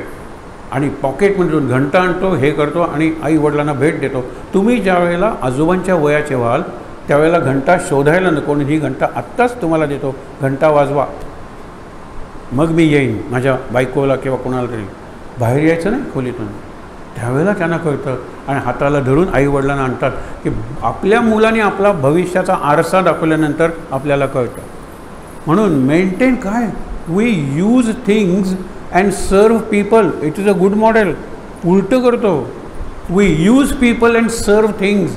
अरे मेंटेन फ्री सर्व्हिसिंग केव्हा आहे बघ बरं. इतके किलोमीटर झाल्यानंतर आणखीन 200 राहिलेत ना या रविवारी सर्व्हिसिंगला. वडिलांचं सर्व्हिसिंग नाही आहे. वडील म्हणतात एक चेकअप करायला पाहिजे रे. Checkup is servicing. इकडे घडलेला प्रसंग आहे, वाळपेहून आम्ही निघालो होतो. किती प्रसंग आहेत जीवनात, आपल्याही जीवनात घडतात, पण आपण ते साठवूनच ठेवत नाहीत. कारण आपल्याला त्यावेळेला सासू काय म्हणली होती, त्यावेळेला सून काय म्हणली होती, त्यावेळेला हेडमास्टरनी कसा अपमान केला, यानी गच्च भरलं आहे. ते काढून टाकूया ना, मारुतीला सांगूया मला मदत कर आणि तूच कर, डिलीट लाव काहीतरी तुझं डिलीट मोड किंवा ॲप आणि सगळं डिलीट करून टाक. जात होतो, अळम्यांचे दिवस होते आणि आजी जी म्हातारी मागे बसली होती ती म्हणली तहान लागली, पाणी विसरलं होतं. आठवण का नाही केलीस घरी नसती का घेतली पाण्याची बाटली. मुलगा सांगते म्हणजे नातू, बाबा त्याच्यावर बाटली होती, आता आपण 50 मीटर पुढे आल्यावर सांगतोयस. गंमत बघा, परत वेगात जाते, तिथेही बाटली होती पाण्याची. अरे आधी का नाही सांगत. तो मुलगा म्हणतो आधी मला कसं कळणार आहे, दुकानात बाटली दिसली की मी तुम्हाला सांगणार ना. इतक्यात बायको म्हणते अळमी बघितली मी तिथे. खरंच बघितलीस, कर्र ब्रेक, 500 मीटर रिव्हर्स अळमी घ्यायला. बघा, अळमीसाठी 500 मीटर रिव्हर्स. आणि आईला पाणी पाहिजे. आता 50 मीटर पुढे आलो, आता पुढच्या वेळेला आधीच सांग. कसं सांगणार आहे बाबा, गाडी स्लो चालवा. आईला तहान लागली आणि आता अर्ध्या तासात पोचणार ना घरी. हे लॉजिक तहानेनं मरते. आणि नंतर शेवटी गंगोदक आईसाठी उपयोगात आलं. कशाला, सगळ्यांना सांगायचं रडत. ज्यावेळेला जिवंत असतो त्यावेळेला आपण बघत नाही त्यांच्याकडे. पुढचं बघा, आपला शत्रू भेटून त्याच्याशी भांडण झाल्यामुळे गाडी चुकली काय, किंवा कोणी मित्र भेटून त्यांच्याशी प्रेमाने बोलण्यात गाडी चुकली काय, दोन्ही सारखेच. मला गाडीची वेळ लक्षात ठेवली पाहिजे गाडी मिळवायची असेल तर. नाही मी शत्रूशी भांडतात चुकली, पण ते भांडताना नाही चुकली, प्रेम करताना चुकली ती चुकलीच. महाराज हे उदाहरण अनेकदा देतात की तुम्ही माकडाचा खेळ रस्त्यावर बघत बसलात आणि परीक्षा चुकली काय, किंवा रस्त्यावर ॲक्सिडेंट झाला, म्हातारीला नेऊन गेलात हॉस्पिटलमध्ये आणि परीक्षा चुकली काय, किंवा सिनेमाचे पोस्टर्स बघत बसलात आणि परीक्षा चुकली काय. सारखंच आहे. एक तामस आहे माकडाचा खेळ, एक राजस आहे सिनेमाचे पोस्टर्स, किंवा उलटं म्हणा. आणि सात्विक आहे की कुणाला आजीला नेलेलं. या तिन्ही संकटावर मात करून हनुमान पलीकडे पोचलेला आहे. आणि पलीकडे पोचणं म्हणजे उत्तीर्ण होणं. परीक्षेत मी पास नाही झालो, पुरेसे मार्क्स नाही पडले, कारण ही जी संकट आली तामस राजस आणि सात्विक, त्या संकटांना मी शरण गेलो. संकटांशी दोस्ती केली, वेळ वाया गेला. मला कळत होतं आता परीक्षा आली, जास्त मोबाईल वापरायचा नाही, जास्त टी व्ही बघायचा नाही, जास्त मित्रांकडे जायचं नाही, जास्त खेळायचं, मला माहीत होतं. पण परीक्षा 10 दिवसावर आहे ना, 8 दिवसावर आहे ना, 4, असंच मी करत राहिलो. बघा काही काही मुलांचं फार मजेदार असतं. एक माझाच विद्यार्थी येतो, सर चमत्कारावर तुमचा विश्वास आहे का? म्हटलं बिलकुल नाही. सर पेढा घ्या. चमत्कार घडलाय काय? मी पास झालो. चमत्कार. तो म्हणतो मी शेवटपर्यंत अभ्यास केला नव्हता. तुम्हाला आठवतं ना, एक पेपर जो अवघड होता 2 दिवसानंतर होता, तुम्ही भेटला होता, अरे आज रात्रीपासून अभ्यास सुरू कर. सर 2 दिवस आहेत. मी स्वतःला विचार केला, आज रात्री कशाला करायला पाहिजे? दुसऱ्या दिवशी आणखीन 1 दिवस आहे ना, आज कशाला करायला पाहिजे? आणि तिसऱ्या दिवशी आदल्या दिवशी 2 दिवस सुट्टी असून केला नाही तर आज कशाला करायला पाहिजे? पास झालो सर. चमत्कार. घ्या पेढा, घ्या पेढा. हा निर्लज्जपणा आहे बघा. पण त्याच्यापासून शिकून तो जो शिकला, आता क्वचितच तो जमिनीवर असतो, इतका मोठा स्टेट बँक ऑफ इंडियाचा ऑफिसर झालेला आहे. म्हणलं लाज नाही तुला वाटत? हा पेढा मी तेव्हाच खाईन ज्यावेळेला तू येऊन सांगशील सर माझं चुकलं, इथून पुढे मी असा विनोद करणार नाही, त्यावेळेला का. आणि तुला रिअलाईज झालं तर तो मोठा चमत्कार असेल. तो म्हणला मला खरंच रिअलाईज झालं. नंतर म्हणाला की काय पाहिजे? म्हणलं अरे आमचा जो हनुमान आहे 4 महिने चातुर्मासात, 4 महिने म्हणजे 2 महिने पाऊस की हो चातुर्मासात, आषाढात सुरू होत होतो. एकदा रात्री 11 नंतर मी जातोय ना, हा जातोय. अरे म्हणलं निरंजन इकडे कुठे? नाही सर झोपायला पडलो, लक्षात आलं आज हनुमान बघितलाच नाही. सायकल घेऊन पावसात भिजत येत होता. म्हणलं you will reach that height which you will never dream of. स्वप्नात सुद्धा येणार नाही ती हाईट, आणि आता ती हाईट त्याला मिळालेली आहे. काहीतरी पाहिजे ना. 4 महिने हनुमंताला भेटल्याशिवाय राहणार नाही. आणि इथे राहणाऱ्या लोकांना आम्ही सांगतो एकदा केव्हा तरी भेटायला या, जमलो तो भेटू. हा हनुमान, हा हनुमान असाच बोलतो असं मला माझ्या अगदी लहानपणी नातीनं सांगितलं. आम्ही 11 वेळा भीमरूपी म्हणत होतो प्रवासात, आणि 10 वेळा आरक्त देखील, पुन्हा भीमरूपी महारुद्रा, आरक्त देखील भीमरूपी महारुद्रा. तिने विचारलं हे शेवटच्या वेळेला का म्हणतात? अगं आरक्त देखील डोळा ग्रसिले सूर्यमंडळा, वाढता वाढता वाढे भेदिले शून्य मंडळा. हे मी हनुमंताला सांगतोय, आणि पुढे हनुमान मला देणार आहे ना, धन धान्य पशुवृद्धी, ही फलश्रुती आहे ना. मग ती म्हणाली असं का नाही म्हणायचं, धन धान्य पशुवृद्धी, हनुमान बोलतोय ना माझ्याशी. तू इतक्या 11 वेळा म्हणलंस तर तुला द्यायलाच पाहिजे. पुत्रपौत्र जोरी हळदी. आम्ही आता ती असताना अजूनही तसंच म्हणतो हे क्रॉस करताना, दोन धान्य पशुवृद्धी. अरे हनुमान जर मला देतोय या गोष्टी, फलश्रुती आहे, म्हणून मी 11 वेळा म्हणलं. काय मोठा उपकार हनुमानावर केला, 11 वेळा भीमरूपी म्हणलं. नाही आहे ते, आणि फलश्रुती आहे ती, फलप्राप्ती नाही आहे. विचार करा तुम्ही. असू दे. पुढे काय सांगितलेलं आहे की समजा काही लोकांनी इथे यायचे ठरवले, इथे गोंदवल्याला. एकाने विचार केला की आपण पायीच जाऊया, पायीवर आहे. दुसरा बैलगाडीने निघाला, तिसऱ्याने आगगाडीने प्रवास केला, चौथा मोटारने. सगळ्यात लवकर कोण पोचेल? लक्षात, ज्यांनी ज्या वाहनाशी संगत केली तो त्या वाहनाच्या वेगानं पोचेल. जर कार आहे, कारचा रस्ता आगगाडीपेक्षा जवळचा आहे, कार वेगात निघालेली आहे, तर कारचा वेग मला मिळतो, मी आधी पोचतो, मला महाराजांचा सहवास जास्त मिळतो. गाडीचा सहवास त्यानंतर ट्रेनचा आहे. बैलगाडीवाला किती उशिरा पोचेल, आणि पायी अजून पोचलेलाच नसेल. पायी अरे तू जे साधन वापरणास त्या साधनाचे जे गुण आहेत ना, ते गुण तुला सहवासामुळे मिळतात. बैलगाडीत बसलं पाहिजे, नुसतं 1 मिनिट बसलो आणि बैलगाडीचा काही नको. मी प्रवासच बैलगाडीने केला तर बैलगाडीचे जे गुण आहेत, स्लो जाते पण संथ जाते, हे मला मिळते. कारमधून जोरात गेलो वगैरे वगैरे, हे लक्षात घ्या. मुद्दा काय आहे की ज्या वेळेला संगतीला फार महत्त्व आहे, संगतीचा परिणाम विनासायास पण बराचसा आपल्या नकळत होतो. मोटारवाला पहिल्यांदा पोचतो, त्याला कळते नाही मोटार होते म्हणून मी पोचलो, कारने आलो, एवढं सहज म्हणतो. पुढे बघा, आगगाडीत बसणारी सर्व माणसे, मग ती कुठल्याही क्लासमध्ये बसणारी असोत, इतकेच नव्हे बिन तिकिटाची जरी असली, विदाऊट तिकीट, एकाच वेळेला पोचतात ना काशीला. फर्स्ट क्लासही त्याच वेळेला पोचतो, सेकंड क्लासही त्याच वेळेला पोचतो, AC वगैरे पोचतात, आणि तिकीट न काढलेली माणसंही त्याच वेळेला पोचतात. मग काय महाराजांना काय सांगायचं आहे? गंमत बघा. एक सरदारजी म्हणतो I am a discipline Indian. पुण्याला बस थांबल्यानंतर म्हणतो की 2 दारं आहेत ना, मागच्या दारातून माणसं चढतात आणि पुढच्या दारातून उतरतात. तो म्हणतो I don't know in Punjab. दुसरी गोष्ट आहे, सांगा पुढच्या दाराने उतर का मागच्या, पुढच्या दाराने मागच्या दाराने. त्यावेळी तो पुण्याचा ना कंडक्टर, तो म्हणतो सरदारजी दोन्ही दारांनी गाडी थांबते, कुठल्याही दारातून उतरा पण उतरा. दोन्ही दारांनी थांबते, पुढल्या दारांनी थांबते असं काही नाही आहे, दोन्ही दारांनी थांबते, कुठल्याही दारातून उठवा. मध्ये उभा राहिला आहे, या दारांनी उतरायचं का त्या दारांनी उतरायचं, उतरा. आणि अशा वेळेला पुण्यातला कंडक्टर कुत्रा म्हणावं तसं उत्तरा म्हणतो. माझं ऐकून सांगतं, म्हटलं असं का म्हणलं, हो कुत्र्यासारखे वागतात लोक, उतरा. काय एक एक करतील सांगता येत नाही. त्यामुळे काय की एकाच वेळेला पोचतात. म्हणजे दुष्ट माणसंसुद्धा महाराजांच्याकडे गेली आणि शरण गेली, महाराजांना पोचतात. वाल्या नाही का पोचला सांगा बरं, बघा विचार करून. पुढे काय व्यवहारात तुम्ही एकमेकावर जेवढी निष्ठा ठेवता तेवढी जरी महाराजांवर ठेवली, प्रपंचात तुम्ही जेवढे कष्ट करता त्याच्या 1/10 10 तास प्रपंच 1 तास महाराजांसाठी द्या. बघ महाराज जास्त लवकर प्रसन्न होतील, बायकोने होणार प्रसन्न, हे विचार करा. त्याच्यानंतर पुढचं वाचूया. समजा आपण गाडीत बसून दिल्लीला चाललो, गाडी दर क्षणी पुढे पुढे जाते. मगाशी दिलेलं उदाहरण, आपण आपल्या जागेवर बसूनच राहतो, आरामात दिल्लीला पोचतो. परिस्थिती सारखी बदलत असते. भगवंताला चिकटून राहिलो तर कशीही परिस्थिती आली, लक्षात ठेवा, तरीही कशीही परिस्थिती आली तरीही आपण योग्य मार्गावर राहतो. महाराजांना चिकटून राहूया.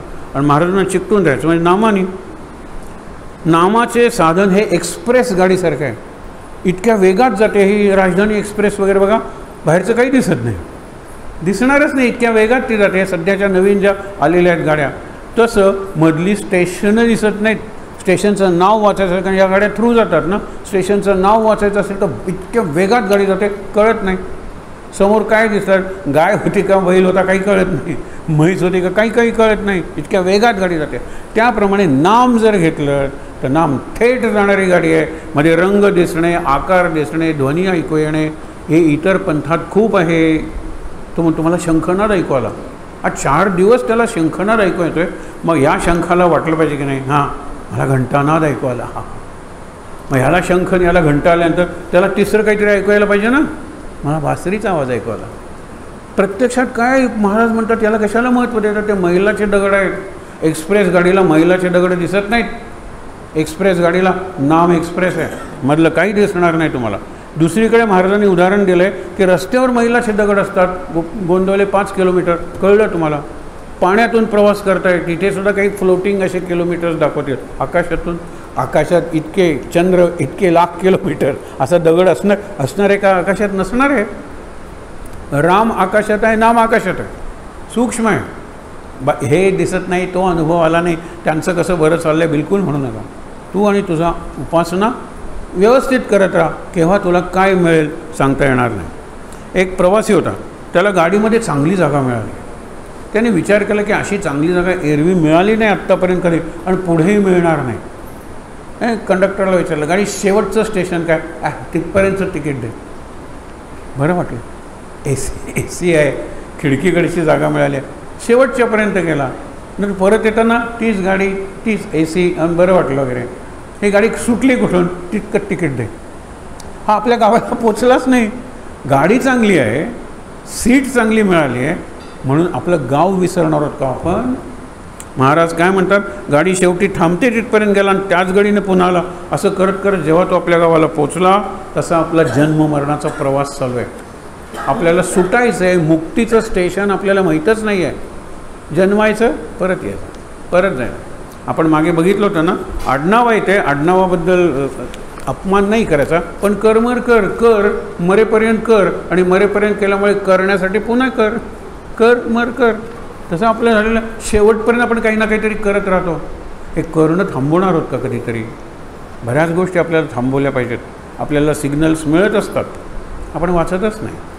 मग एकदम अचानक कसे गेले ते. काल तुम्हाला सांगितलं ते बाई फिरायला गेली वगैरे, आली, आरामात गप्पा मारत बसले होते. अरे उपासनेतली बाई आहे ना, शेवटपर्यंत काय तुम्ही अंताक्षरीत गप्पा मारता, आणि नंतर झोपायला गेली, झोपेतच त्या गेल्या. कौतुक आहे हे. आणि त्यांना कळल्यासारखे ते आल्या, केंद्राला भेट देऊन गेला, बरोबर कळल्यासारख्या आल्या. इतकं आतून जर गुरु सांगत होते, तुझे 2 दिवस आयुष्यातले उरलेले आहेत, तर उरलेले 2 दिवस गुरुलाच का नाही पकडून राहिले. आता 2 दिवस आहेत तर बासुंदी खाल्ली नाही बरी, बासुंदी आणा. 2 दिवस आलेले आहे ते आपण किशोर कुमारची ऐकूया गाणं, आपण अंताक्षरी खेळूया. हे 2 दिवस घालवायचे का आता सगळं बंद करूया? बघा, सगळं बंद केल्यानंतर कळतं की सगळं बंद करण्यात जो आनंद आहे तो सगळं चालू ठेवण्यात नाही आहे, ज्यावेळेला आयुष्याचा शेवट समोर तुम्हाला दिसतो. पारशीबाईची गोष्ट बघितली होती, मोठा इंटरव्ह्यू होता त्यावेळेला तो व्हायरल झाला. व्हायरल शब्द नव्हता त्यावेळेला, गाजला होता तो. अत्यंत श्रीमंत बाई आणि पारशी लोक खूप जगतात आणि त्यांना लग्न केलेलं नसतं, या बायका त्यांना नातेवाईकच नसतं आणि 95 वर्षाची सगळे मरून गेली मंडळी घरातली. तिचा जो सेक्रेटरी होता तो विश्वासू होता. ज्यावेळेला डॉक्टर म्हणतात तुम्हाला कॅन्सर झाले आणि जास्तीत जास्त 7 महिने तुम्ही जगाल, त्यावेळेला ती म्हणाली बापरे. त्यावेळेला सेक्रेटरी म्हणतो राग मानू नकाल तर सांगतो, मला मी 7 महिने तरी जगीन की नाही खात्री नाही, पण तुम्हाला डॉक्टरनी सांगितलं 7 महिने, निदान 6 महिने जगाल असं म्हणायला काय हरकत आहे. मग आता तुम्ही सांगाल तसे हे दिवस घालूया. जगाचा नकाशा काढ, कुठले देश आपण अजूनपर्यंत बघितलेले नाहीत. 3-4 देश, इतकी आयुष्यभर ती बघत होती निरनिराळे देश. ह्या 4 देशात, चला 4 देशात जाऊन येऊया. मग कुठले देश, जपानमधला किमोनो मी घेतलेला आहे, त्यांचा तो ड्रेस घेतलेला आहे, कुठल्या देशातला घेतलेला नाही तो ड्रेस आपण घेऊया. कुठले पदार्थ खाल्लेले नाहीत ते पदार्थ खाऊया. हे सगळे कुठले दागिने मी अजूनपर्यंत विकत घेऊन दागिने घेऊन हे काढूया, फोटो काढूया. कल्पना करा, हे सगळं त्या बाईने केलं आणि तरीसुद्धा 1 महिना उरला. आता 1 महिना म्हणजे शेवटचे 15 दिवस समजा बेडवर आहे. आता काय करायचं? तुम्हाला सगळं तुम्ही सांगितलं ते करून झालं. राग येणार नसेल तर मी एक सुचवतो, माझे गुरु आहेत आणि त्या गुरूंचा आश्रम आहे. त्या आश्रमात 1 आठवडाभर राहूया की 1 आठवडाभर राहील. नंतर विचारते की अजून 1 आठवडा राहता येईल का? म्हणाला राहता येईल, पण तुम्हाला बेडवर पडलात की आपल्याला इथून निघावं लागेल, इकडे बाकीचं काही होणार नाही. ते 15 दिवस ते एवढे आनंदात राहते आणि नंतर आपल्या सेक्रेटरी हे आधीच तुकाने सांगितलं 6 महिने आपण इथे येऊन राहिलो असतो, मी मोठी देणगी आश्रमाला दिली असती. देणगी तर मी आताही देईन, पण तुमची इच्छा, तुमची इच्छा, तुमची इच्छा, जीवनातले उरलेले भोग भोगून 6 महिने घालवायचे का? आत्तापर्यंत जे केलं नाही ते करून 6 महिने घालवायचे. आनंदाचा शोध आणि आनंदाचा अनुभव. मी तुम्हाला आणलंच ते आश्रमात आधीच. हा एक भाग लक्षात घ्या. दुसरं उदाहरण तुम्हाला सांगतो. असे 7 महिने मिळाले. पॅन्क्रियाटिक कॅन्सर आहे, जो आपल्या एका चीफ मिनिस्टरला झाला होता. 100% त्याच्यात फेटॅलिटी म्हणजे मरण आहे. 7 महिने मिळाले होते. असे निरनिराळे प्लॅटफॉर्म्स आहेत किंवा फोरम्स म्हणतात त्यांना इंग्लंडमध्ये. ही फ्री लोकशाही आहे ना. हाईड पार्क म्हणून आहे इंग्लंडमध्ये. हाईड पार्क नाव आहे, हाईड हे मिस्टर हाईड. त्या पार्कमध्ये तुम्ही जायचं, जगातल्या कुणावर, अगदी इंग्लंडच्या राणीवर सुद्धा शिव्या देऊन भाषण केलं तरी पोलीस, बाकीच्या लोकांनी तुम्हाला मारहाण केली तर ते तुम्ही सांभाळायचं. हे लक्षात ठेवा. राणी तुमच्यावर केस नाही करणार, सरकार तुमच्यावर केस नाही करणार. इतकं फ्रीडम ऑफ स्पीच आहे. आणि तिथे जाऊन आपले मेनन, ज्याला कृष्ण मेनन म्हणतात, दिसायला अत्यंत कुरूप, अत्यंत इंग्रजी एवढं सुंदर, मेमरी एवढी सुंदर, अशी ही मुलगी अशी विचारते जरा मोठी, बाबा व्हॉट इज इलॉक्युशन? डिक्शनरीत म्हणलेलं आहे आर्ट ऑफ स्पीच. मी बोलते की व्हॉट इज आर्ट? ते म्हणते काही नाही, आज संध्याकाळी 6 वाजता हाईड पार्कला जा, तिथे एक ब्लॅक इंडियन कम्स. कारण इंडियात काश्मीरी वगैरे गोरेही आहेत, एक ब्लॅक इंडियन येतो. Don't go by his looks. कुरळे केस आहेत, काळे नाक वगैरे काही नाही, अत्यंत विचित्र पर्सनॅलिटी आहे. त्या म्हणणार काठी घेऊन लंगडत लंगडत सुद्धा चालतो. ऐक, ती म्हणाली तो बोलला, त्यातलं एक अक्षर मला कळलं नाही, but I understood what is oratory. Oratory म्हणजे काय, वक्तृत्व म्हणजे काय कळलं ना. काय छान बोलला तो. बोललेलं कळलं नाही, पण मला कळलं what is the art of speech. हे महत्त्वाचं आहे. आणि देशावर प्रेम असल्याशिवाय हे करता येत नाही, हेही तुम्हाला सांगतो. विवेकानंदांचं धर्मावर, संस्कृतीवर प्रेम होतं. So he was driven by that love. किती तरुणी अमेरिकेतल्या वगैरे म्हणला मला तुमच्यासारखं मूल पाहिजे. त्यावेळेला म्हणाले म्हणजे माझं लग्न करायचं आहे तुमच्याशी. इनडायरेक्टली सांगितलं, why you want to have child like me, I am your child, mother bless me. क्षणात खाली वाकले, पायाला स्पर्श. हे कुणाला सुचणार आहे हो, सांगा बरं. आपण म्हणलं असतं विचार करून सांगतो. ती माझी 18 वर्षाची सुंदरी म्हणते आय वॉन्ट टू, तुमच्यासारखा मुलगा मला पाहिजे. तुमच्यासारखा कशाला, मीच तुझा मुलगा. खाली वाकून mother you bless me. You may be, आपण म्हणतो ना वयानं माझ्यापेक्षा लहान असेल, पण मातृत्वाला वय लागत नाही. ही लहान मुलगी ज्यावेळेला बाहुलीशी खेळते त्यावेळेला बाहुली तिला जिवंत वाटते. मी अनेकदा अशा घरात गेलो ज्यावेळेला मुली बाहुलींशी खेळायच्या. आता फक्त कुणाशी खेळतात हे मी सांगायला पाहिजे का? बिलकुल बाहुल्या घरात नाहीत. बार्बी डॉल असते आणि ती तिकडे ठेवलेली असते, कारण 1-2 हजार रुपये त्याची किंमत असते.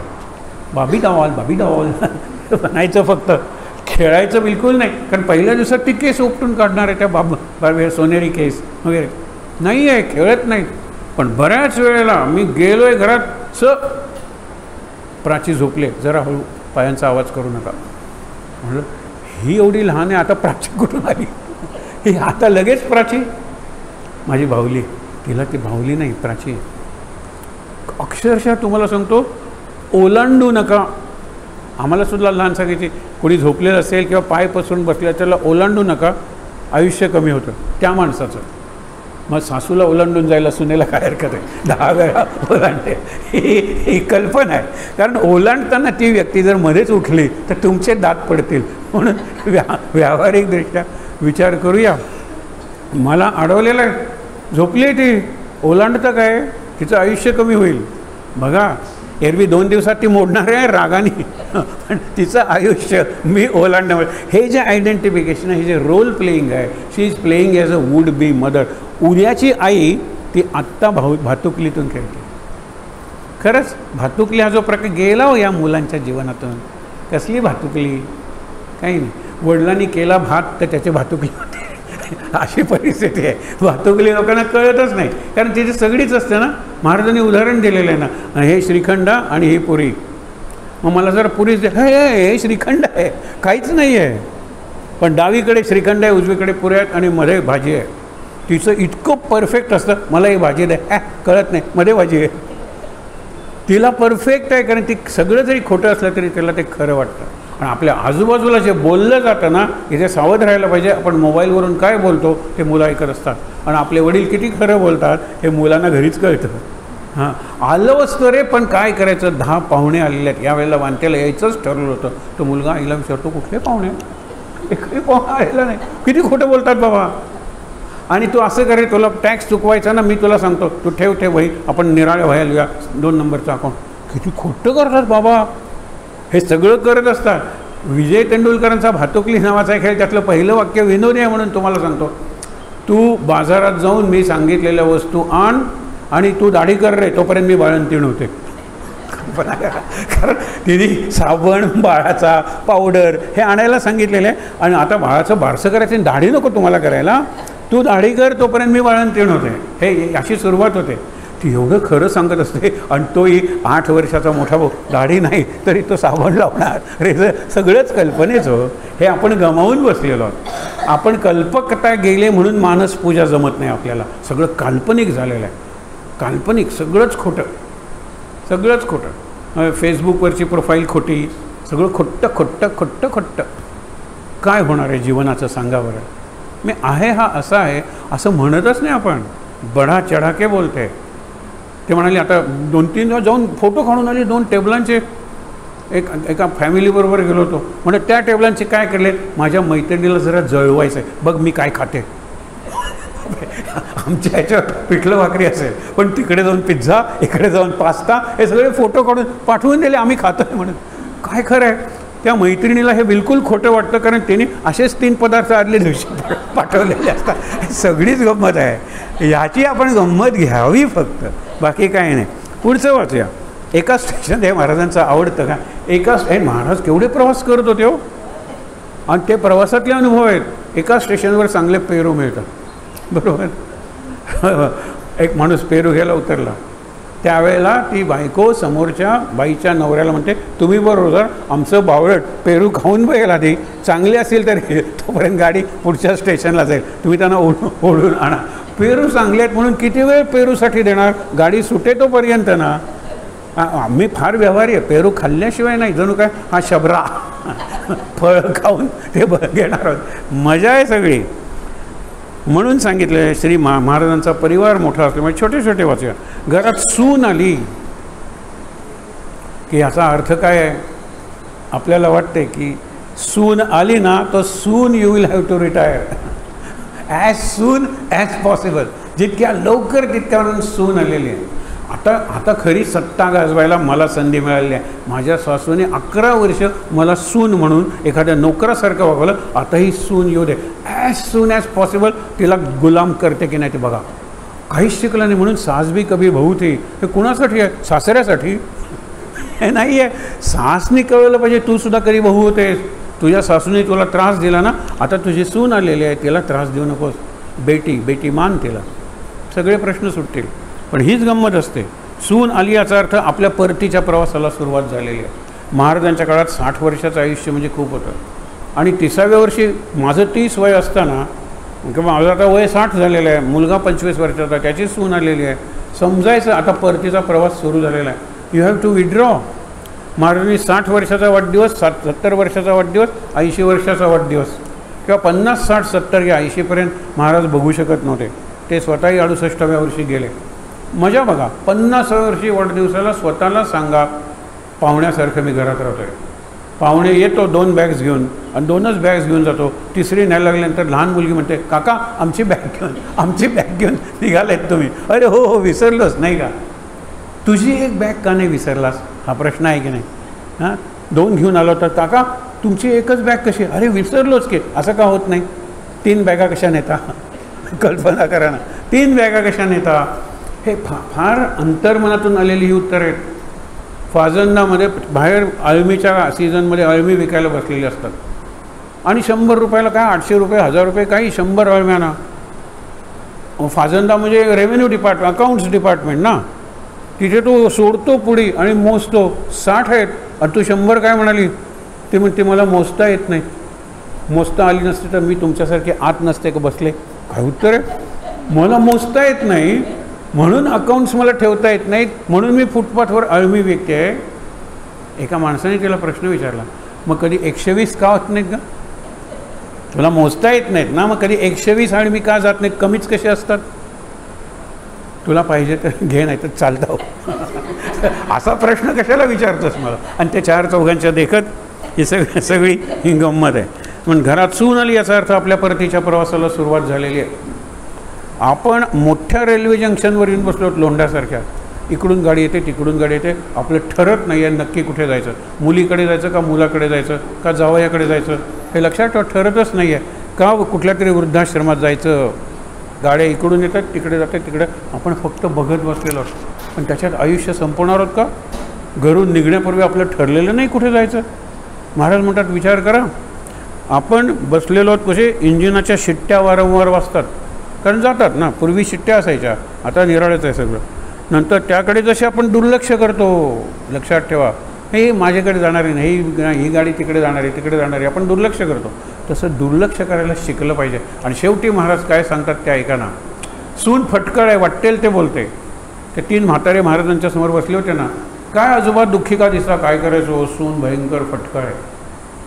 मला पाहिजे तो पदार्थ देते पण गिळा म्हणते आणि डोसा म्हणते.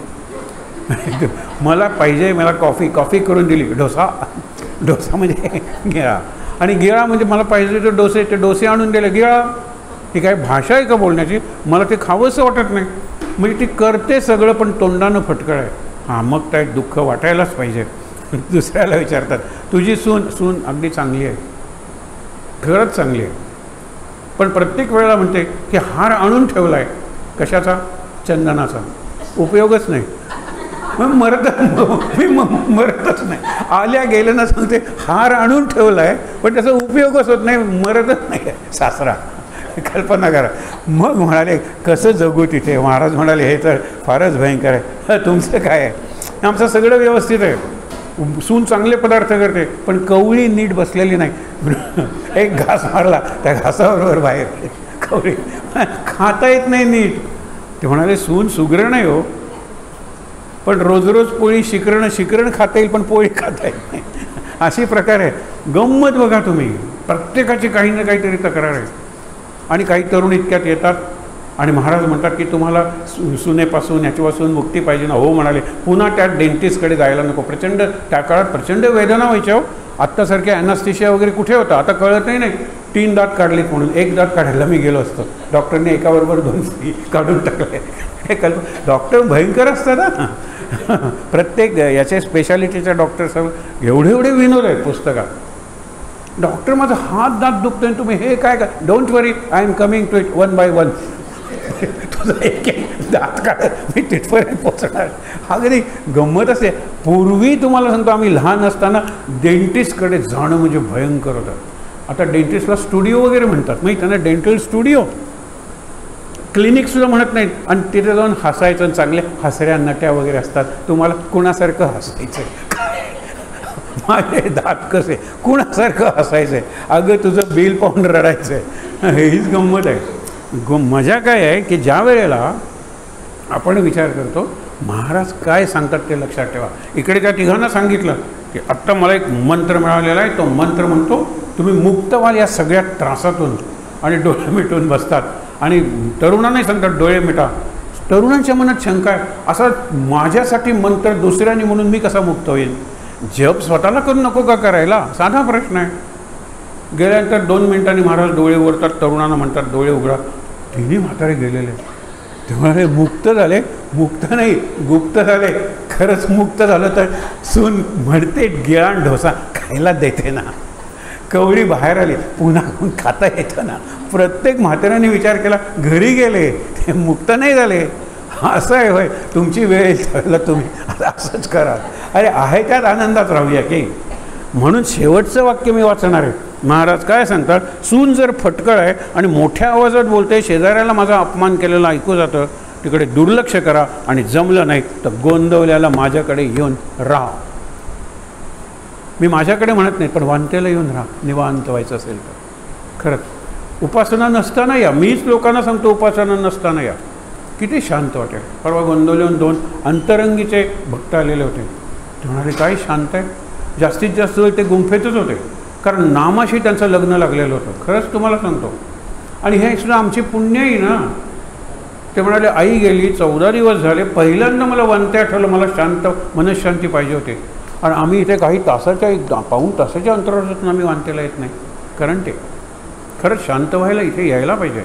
बघा ना किती शांती आहे त्या गुंफेत. त्याला आपण 3 डायमेन्शनल म्हणतो सघन शांती. ती सघन शांती तिथे दिसते. म्हणून म्हणतात silence has a sound and silence has music. ते ऐकायला या. शांतीचा आवाज कसा असतो आणि शांती किती छान गाते हे ऐकायला. आता शांती म्हणे कुठे राहते शांती. तुम्ही मला प्रश्न विचारा. शांती नावाची मुलगी छान गाते. एकदा कार्यक्रम ठेवा की शांती म्हणजे पीस, पीस ऑफ माइंड. शांती पाहिजे गुंफेत जाऊन बसा आणि या हे मी महाराजांच्या वतीनं तुम्हाला आमंत्रण देतो आहे. हे सगळं अगदी मजेदार संकलन आहे. महाराजांनी प्रवासाबद्दल याच्याहीपेक्षा अनेक गोष्टी सांगितलेल्या आहेत. प्रवासात निरनिराळे प्रसंग घडतात. आपण त्याच्यात काय लक्षात राहतो. अगदी 4 तास महाराजांनी दिले उदाहरण. 4 तास आपण इतके बोलतो जीवस्य जणू काही 7 जन्मांचे मित्र आहोत. एकमेकाचे पत्ते लिहून घेतो, हल्ली मोबाईल नंबर लिहून घेतो. आणि घरी आल्यानंतर चांगले भेटले होते, काय छान बोलत होते, किती वाचन होते त्यांचं. मोबाईल नंबर तिकिटावर लिहून घेतला होता, तिकीट टाकलं, मोबाईल नंबर गेला. हे रेल्वेतला प्रवास, हा रेल्वेतला सहवास. यांनी काय जमणार आहे. गप्प बसून बघा, त्याचा उपयोग होईल. 6 तास मी रेल्वेत बसलो, रेल्वेने मला खूप शिकवलं असं म्हणता आलं पाहिजे. पण मीच रेल्वेतल्या माणसांना जर शिकवत राहिलो तर काही उपयोग नाही. पण प्रत्येक गोष्टीचा जो सहवास आहे तो आपल्यावर काहीतरी, त्याला संस्कार म्हणतात, घडवत असतो. आपण कुणाचा सहवास निवडायचा. दारूचा सहवाससुद्धा सहवासच आहे ना. दारुड्यावर संस्कार होतात त्या सहवासाचे. पण एखाद्या अमृततुल्य चहाचा सहवास आहे दुकानात, हा राजस सहवास आहे. पण एखादा अमृतवाणी असलेलं ग्रंथ वाचल्यावर आणि त्याच्यावर प्रवचन करणाऱ्याचा जर असेल तर हे इथे येणारच आहेत प्रवचन आपल्या प्रकाशनाच्या वेळेला, त्यावेळेला तुम्हाला कळते. त्यांनी फरक वांतेची आठवण या लोकांना होते पण आपल्याला होत नाही. आपण अंतर्मुखच विचार केला पाहिजे. आणि हनुमंताला सांगितलं पाहिजे आपण म्हणतो at the heart of my heart, in my heart mind and soul there should be वांते, वांते and वांते alone. हे पाहिजे. जिकडे जाईन तिकडे मला वांते दिसलं पाहिजे. गोकर्णाला गेलेल्या किती छान छान मूर्ती आहेत. ही एक मूर्ती वांतेसाठी घेऊया. 10 मूर्ती मी घेतलेल्या, पैसे कमी नाहीत, वांते सुचतच नाही मला. पुस्तकाला किती सुंदर पुस्तक आहे, हे वाचून पुस्तकाच्या प्रदर्शनाला जातो, वांते आठवतच नाही. अरे आंघोळ करताना वांते आठवलं पाहिजे. आणि ह्याच्यात माझा फायदा आहे, ह्याला अनुसंधान म्हणतात. जेवताना वांते आठवलं पाहिजे. हे कुठले राईस आहे काय छान भात झालेला आहे, इट इज टेस्टी. कुठल्या दुकानात 25 किलो घेऊन पुढच्या वेळेला वांतेला आला. अशी माणसं असतात. सर खाऊन बघा मुद्दामून, मोठं तुम्हाला शीत वाटेल पण अमृत मुद्दामून आम्ही केला. मग त्याचे निरनिराळे प्रकार केले, साखर भात काय सुंदर आणला. म्हणलं मला आवडला, लगेच वांतेची आठवण झाली. मला येतो, कारण हा नेहमी येणारा माणूस नाही आहे, त्यानं वांतेची आठवण होते. काल तुम्हाला सांगितलं एवढे एवढे नारळ असलेल्या वांतेची आठवण होते. आम्हाला माहितीही नाही त्याचं नाव, खरंच माहीत नाही. विचार करूया, मी इतकी वर्ष जर इथे येतो तर वांते should be my first priority. पहिल्यांदा वांते आठवलं पाहिजे. कुठेही गेलो तरी वांतेची आठवण राहिली पाहिजे. याच्यात वांतेचं काही कल्याण नाही आहे, माझं कल्याण आहे. याला अनुसंधान म्हणतात. Constant remembrance of the effect. नुसतं राम राम राम राम वांते वांते वांते वांते नाही आहे. वांतेचा जो इफेक्ट आहे काय, शांत निवांत एकांत. तीन आहेत, शांती निवांत आणि एकांत. यासाठी वांतेला आहे. हे 3 संस्कार आहेत. ज्या किती पैसे देऊन आपण जातो निरनिराळ्या आश्रमात आणि तिथे बघतो काय इथेही हेच का, तिकडेही तेच का. गोंदवल्याला जाऊन बघतो बाहेर सगळी गाणी लागलेली आहेत, सगळा बाजार भरलेला आहे. आणि इथे आपल्याला वाटतं असं जाऊन तिकडे बाजारात जाऊ लागतं. बिलकुल नाही. इथे जे दुकान आहे आणि इथे जी समाधी आहे किती अंतर आहे, 5 मीटर. इकडे ऑफिस आहेत आणि तिकडे वर्तमानपत्र वाचत असतात. त्यांना सकाळी काकड आरतीला आल्यानंतर ते महाराजांचे नाहीच आहेत, किती बडबडत असतात. त्यांना जाऊन विनंती केली, राजकारणावर बडबडत असतात. काय तुम्ही ध्यान करणार तिथे बसून.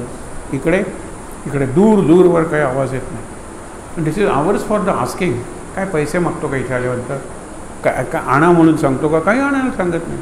खरंच तुम्हाला सांगतो, गेल्या जन्मातली पुण्य असल्याशिवाय असं केंद्र आपल्याला मिळणार नाही. मी माझ्या बाबतीत म्हणतो, मला खरंच मिळालं नसतं. आणि वांतेचं केवढं मोठं ऋण आहे माझ्यावर. कुठल्याही व्यक्तीचं एवढं ऋण नाही आहे. जसं महाराजांचं ऋण आहे तसंच वांतेचं ऋण आहे. कारण वांतेने मला महाराजांच्या जास्त जवळ पोचवलं. महाराजांचं चरित्र इतक्या वेळा निरनिराळ्या पद्धतीने वाचून शेवटी महाराजच सांगतात. सकाळी मी तुम्हाला त्या सकाळच्या सत्संगात सांगितलं, अरे तू संतांवर का नाही लिहित. मला पुण्याचा एक मित्र विचारतो, बाकीची सगळी तुझी पुस्तकं आहेत, संतांवर लिहिणं. अरे विचार केला आहे रे, इतक्या थांब, मला फोन येतो आहे गोमंतकमधून फोन. उद्या गुरुवार आहे, आज तुम्ही लिहू शकाल का, नाही तर पुढच्या गुरुवारपासून गोंदवलेकर महाराजांवर लिहा. संत चैतन्य पुस्तक झालं. मग त्याच्यानंतर आपले शेगावचा परमहंस ते पुस्तक झालं. स्वामी समर्थ, कल्पना करा ना, हे कुणी सांगितलं. महाराजांनी आकाशवाणी नेक्स्ट सेंटेन्स तो मला म्हणतोय, लिहितो का, मी विचार करतोय, फोन येतो आणि सांगतात पुढच्या गुरुवारपासून लेखमाला सुरू झाली. नवीन काहीच मी सांगितलं नाही ना.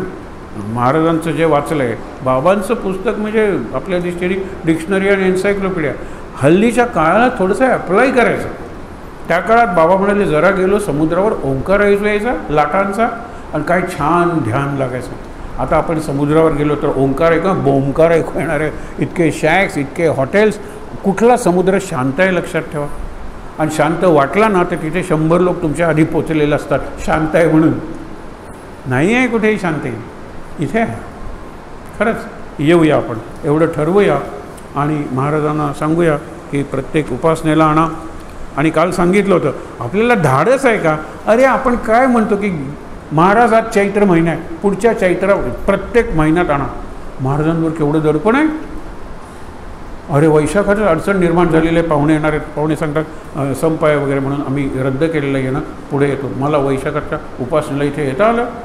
12 महिने माझा संकल्प आहे, महाराजांवर दडपण आहे, मला इथे आणायचं. पण माझा संकल्प घट्ट पाहिजे, रडका संकल्प नको, शुद्र संकल्प नको, तीव्र संकल्प पाहिजे. आणि मग बघा. आणि समजा 12 महिने मी आलो नाही, माझ्या करंटेपणामुळे महाराज मला हँग करणार नाही आहेत किंवा इथे कुठलीही व्यक्ती विचारणार नाही. आणि तुम्ही संकल्प सांगता कशाला लोकांना, तुम्ही आणि Maharaj. Open the account, either or survivor. हे आम्ही कितीदा सांगितले, आम्हाला मध्ये घेऊच नका. सर पुढच्या वेळेला येतो, कशाला सांगतोस, मला महाराजांना सांग. Open the account, either or survivor. आणि महाराज हे कायम सर्वायवर असणार आहे. महाराजांचाच अकाउंट आहे तो, मी मरणार आहे, महाराज असणार आहे. आयदर ऑर सर्वायवर हे लक्षात घेऊया. महाराजांना सांगूया, आहे त्या ठिकाणी ताट बसूया शांतपणे.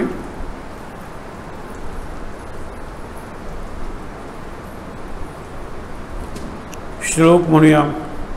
हनुमान जयंतीचा कार्यक्रम, त्याला जोडून ही उपासना होती. याच्यानंतर लगेच कार्यक्रम आहेत, तुम्हाला कळवलं जाईल. जमेल तसं नाही, याच तुम्ही. एक आहे 2 मे मूर्तीचा प्रतिष्ठापना, त्याला जोडून एखादा विशेष कार्यक्रम असू शकेल. आणि हे जे अष्टविनायक कीर्तन माला जी आहे त्याचा समारोप असेल, त्याला मुद्दामून या, कारण आपल्या कुटुंबाचा हा अत्यंत भावनाप्रधान कार्यक्रम आहे. कर्तव्य आहे, आपण इथे यायला पाहिजे. शांत सगळ्यांनी म्हणायचं आहे बरोबर. सदा सर्वदा योग तुझा घडावा, तुझे कारणी देह माझा पडावा. उपेक्षू नको गुणवंता अनंता, रघुनायका मागणे हेची आता. जय जय रघुवीर समर्थ. ओम सहनाववतु सहनौ भुनक्तु सह वीर्यं करवावहै तेजस्विनावधीतमस्तु मा विद्विषावहै. ओम शांति शांति शांती. डोळे बंद ठेवून 3दा नेहमीप्रमाणे दीर्घ श्वासोच्छ्वास.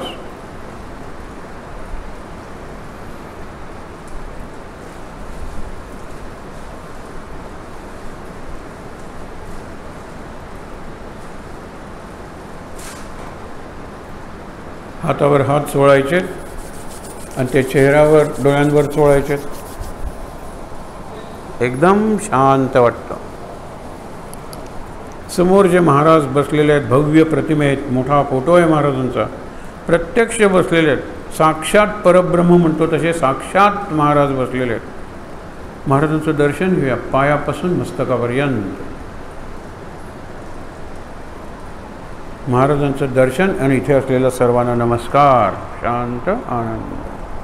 महाराज महाराज महाराज.